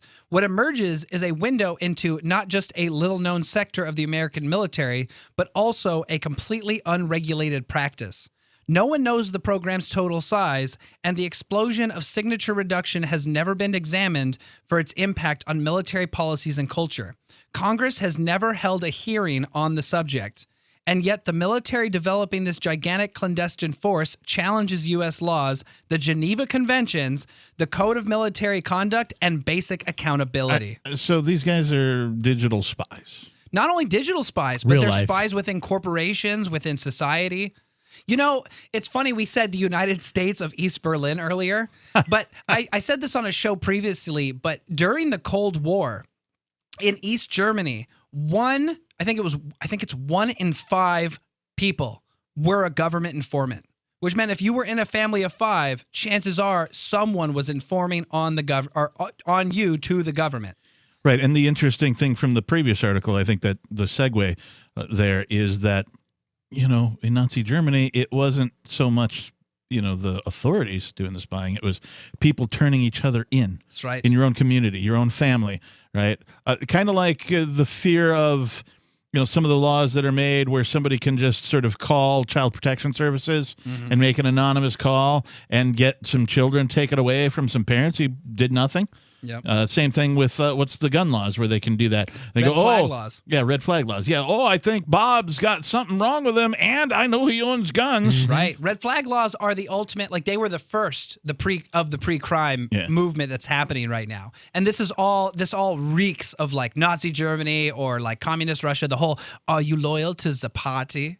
Do you believe in what we believe? Because that's what this is all about. Yeah. And it's insane. And you know, this all started after 9/11. Yep. America is just not America, but like the powers that be are just manufacturing fear and fear and fear to the point that we don't even care about our freedoms anymore. All we care about is, are we on the same page? Do we feel safe? Is everybody I'm wondering if we actually don't believe in our freedoms anymore, or if that's also a lie, and we're just being led to believe that that's what other people out there. But they got 60,000 people set on the internet and convince us that nobody cares about freedom anymore. It's not important. What's more important is safety. Yeah. Are all these Karens out there actually an army of little, you know, black ops spooks on the, you know, trying to convince us? All this wokeism. I mean, everyone knows that this whole wokeism thing is a very small, very vocal minority on the internet that's like trying to dictate the course of social, you know, sanctioning. Yeah, they're getting airplay. Yep. 603-283-6160. Do you identify as woke? Do you subscribe to wokeism? Let us know. Give us a call. More Free Talk Live is coming your way here with Captain Kickass, Matt, and Tyler. If you're looking for work, the person you are applying to may be even more nervous than you are. And the way things are now, your references have never been more important. Here are 3 tips. First, know that employers are checking. Every hire is under the microscope these days. Second, they won't just be checking references you provide. Figure that all of your ex-employers will get a call and be asked, would you hire him or her again? again. Third, assume you will be Googled. So before you apply, remove all those party animal photos from your Facebook page. Even if you're not in the job market, effective communication skills have never been more important, with money and attention so scarce now. For more tips for job seekers and getting better results in all your day-to-day communication, hit survivalspeech.com. I'm Holland Cook.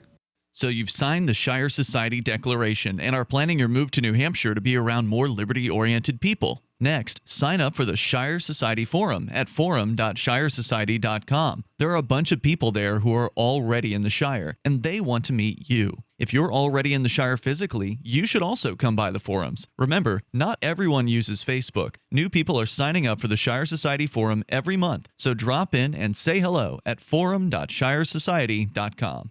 There are lots of ways to listen to Free Talk Live. Our podcast has been around since podcasts began, and now the FTL feed is loaded with content besides our full show archives. Did you know that we make it easy for you to customize your podcast subscriptions? We have different feeds, one that includes only our full shows, one with just the Daily Digest, and our main feed that includes everything. You decide what you listen to. It's quick and easy to customize your feeds at feeds.freetalklive.com. That's feeds.freetalklive.com.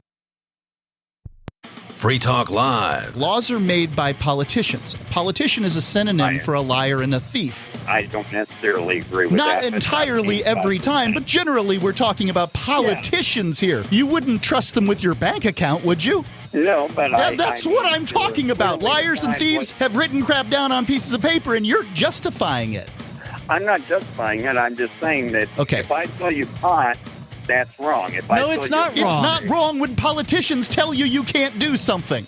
People have a basic sense of morality. Okay. This is a good idea or this is a bad idea. And property is one of them. So taking my drugs is again a crime. Taking your drugs, taking something that's illegal to own. Again, with the politicians. Why don't you go out and shine their little shoes for them? For God's sake. Free Talk Live, 7 nights a week from 7 to 10 Eastern, live on the Liberty Radio Network at LRN.FM. What if you want to hear the latest episode of Free Talk Live, but all you have is your phone, you forgot to download our archive, and you have no data connection? You can call our Listen line at 641-793-0191. That's a long-distance number, so you may incur charges. If not, listen as long as you want. 641-793-0191. The Free Talk Live Listen line, 641-793-0191.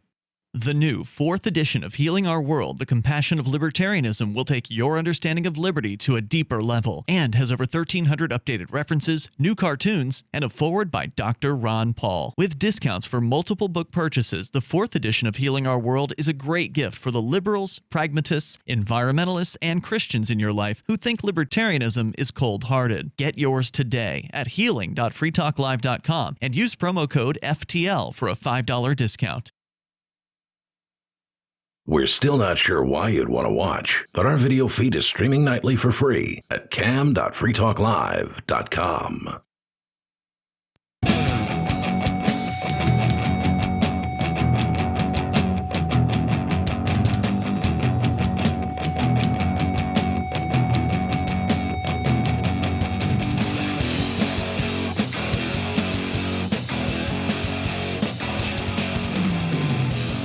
Welcome back to the, wow, time sure flies when you're talking about tyrants and what their evils are.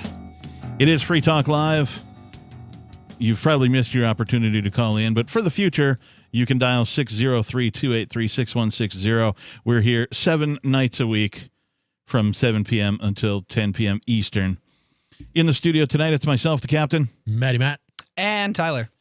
And I need to tell you that you can join liberty-minded voluntarists, anarchists, and libertarians from June 28th through July 4th for Forkfest 2021 at Rogers Campground in the beautiful White Mountains of New Hampshire.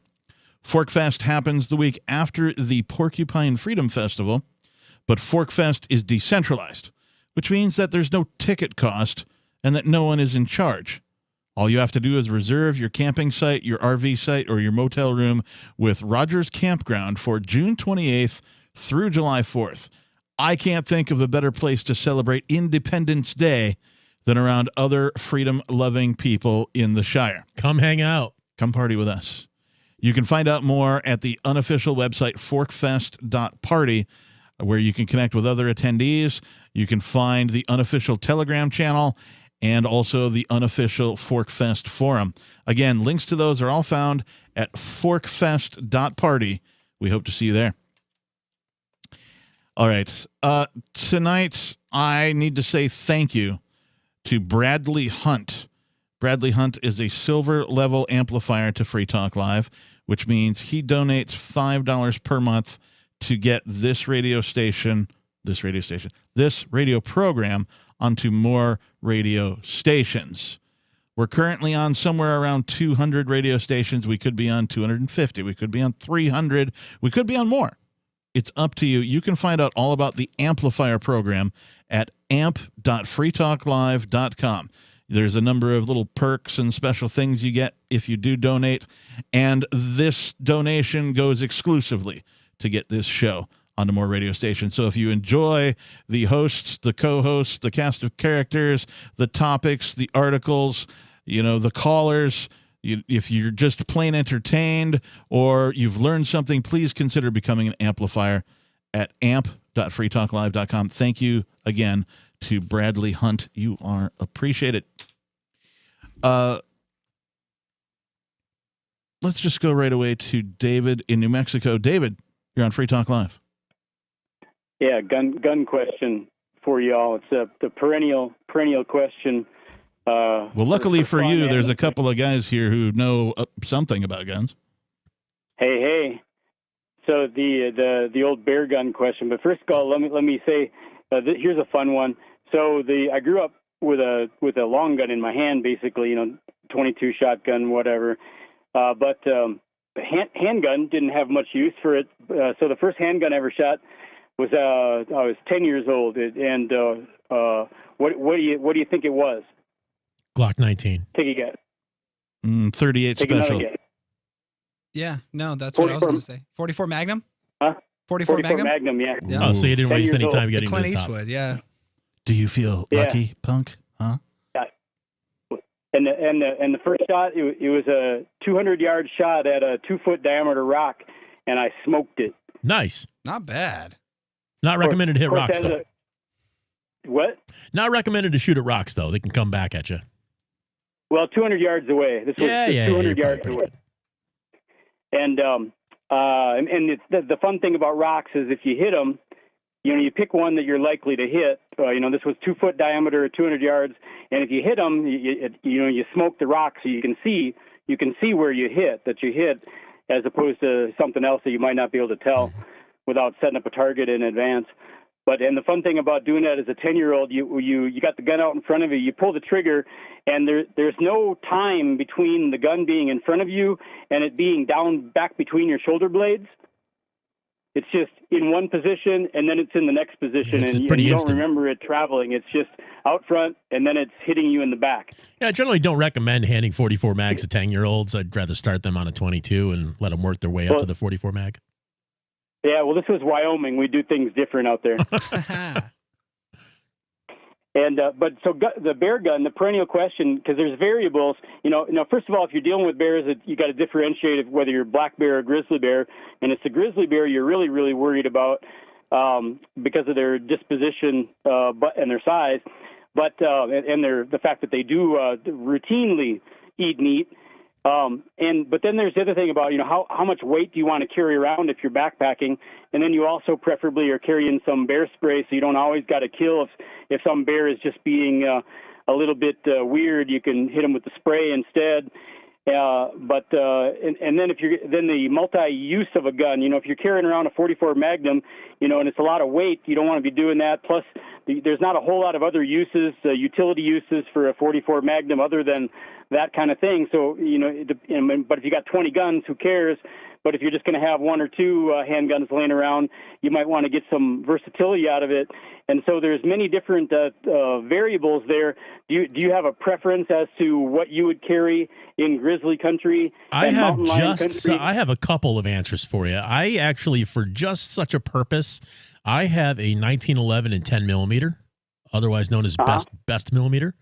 It's basically a 40 cal on steroids. It's got a lot of power behind it. Great, Matt. Bears. Now you're putting the whole station in danger. Other than that, you can also, there's such a thing as a Smith & Wesson 329 PD, which is an airweight, a very lightweight, full-size revolver in 44 mag. It's going to hurt your hand when you shoot it, but it will knock down a bear. That's a great choice because it doesn't weigh anything. Another option would be a 1911 and 460 Rowland, which has a boatload of power. It isn't in the typical 45. It's probably close to twice as powerful as a 45 ACP, but it comes in 1911 form. You can buy conversion kits for your already existing 1911 for them. Yeah. I think the simple answer is it's the same answer as like, if you're going on a safari, what caliber do you want to take with you, right?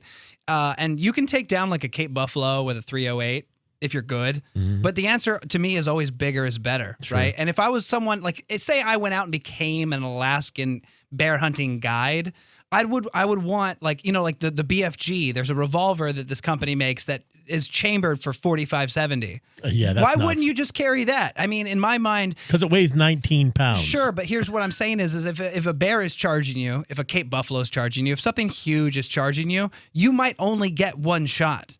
And you want that shot to take it down, right? And like, yeah, you can probably get the job done with 10 millimeter. Like I agree with your assessment. But in one shot, not every time. That has to be a good shot. So, I mean, I think the answer is just bigger is always better. And it's also why magazine restrictions are bad. Yes, I agree with that as well. We might need 30 rounds. Yes. Especially when you got an AR-15 in bear country. You're in a 1,000-pound grizzly versus a 40, a 55 grain 5.56 round. Yep. And you might need 30 of those babies. Right. David, you've had an awfully big pause. Do you have anything else to say?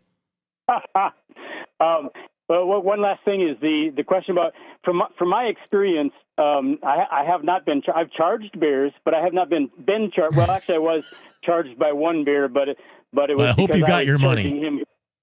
Yeah, but I figure if in a semi-automatic configuration, I might be able to get off, or I believe that I could expect to get off 2 to 3 rounds, and possibly 4 or 5. So the question comes in about staying on target. With a 44 Magnum, I question whether my reacquisition of the target is going to be quick enough to get off more than 1 or 2. So are any of those larger rounds you're going to be able to stay, get back down on target quicker than a 44, but still have the power? Yes, practice your shooting though. Yeah, I was going to say, and it depends on range too. I mean, point blank, as long as it's a double action revolver, you just need to keep squeezing the trigger. You're going to hit what you need to hit at that range. Okay. Well, what a completely bearable call, David. That was a good call. We appreciate it. Yes. He was exercising his right to keep and arm bears? Wait, no. He was charging bears. Charging bears. The only time I've ever been charged by a bear was at a gay bar. And was it several? No. Well, yes. I don't know. Did he get his money? He got his money. What kind of caliper did you need to? This is enough. Let's move on. That's what I'm talking about. This has been Free Talk Live. If you missed any of our program tonight, you'll be able to find it over at freetalklive.com in the archives. Thanks to Matt and Tyler for being here. You guys are great. Thanks to our callers. We're here 7 nights a week. Thanks. Peace.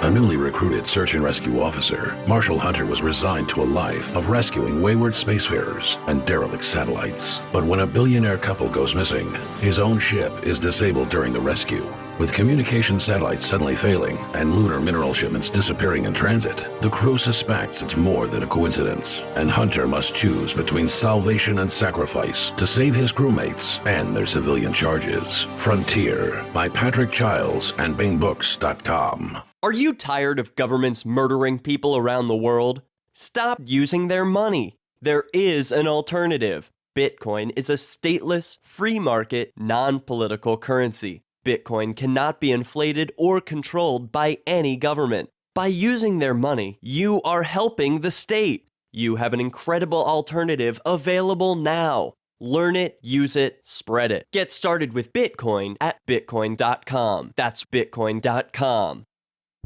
Are you a cryptocurrency advocate? The Crypto Tip is the ideal outreach tool to help new people discover cryptocurrency. It's a printable business card-sized tip that you can give to service providers, preferably in addition to a good cash tip. When the server scans the QR code, it'll bring up an explanation of cryptocurrency, how to install a wallet, and allow them to claim the tip. If they don't claim the crypto, you get your tip refunded to you after a time period you specify. Plus, if they do claim the tip, you get an email alert. Create as many tips as you want at cryptotip.org. That's cryptotip.org. Tired of cancel culture? Sick of mega tech corporations holding an axe over your head? Join the LRN.FM Matrix chat server. It's self-hosted, so no one else can tell us what to do or say. Don't like the existing channels? You can make your own. You can even connect into some of our channels from other Matrix servers. It's federated. For the full LRN.FM Matrix experience, though, you should join our server via the step-by-step instructions at chat.lrn.fm. Chat.lrn.fm. The latest episode of Declare Your Independence with Ernest Hancock is next after the news on the Liberty Radio Network at LRN.FM. There's talk of a ceasefire. I'm Chris Foster, Fox News. There are reports that the last week and a half of fighting between Israel and Hamas militants in Gaza could be winding down. Israeli Prime Minister Benjamin Netanyahu says publicly, though, it'll take as long as it takes to stop rocket attacks into his country. Plain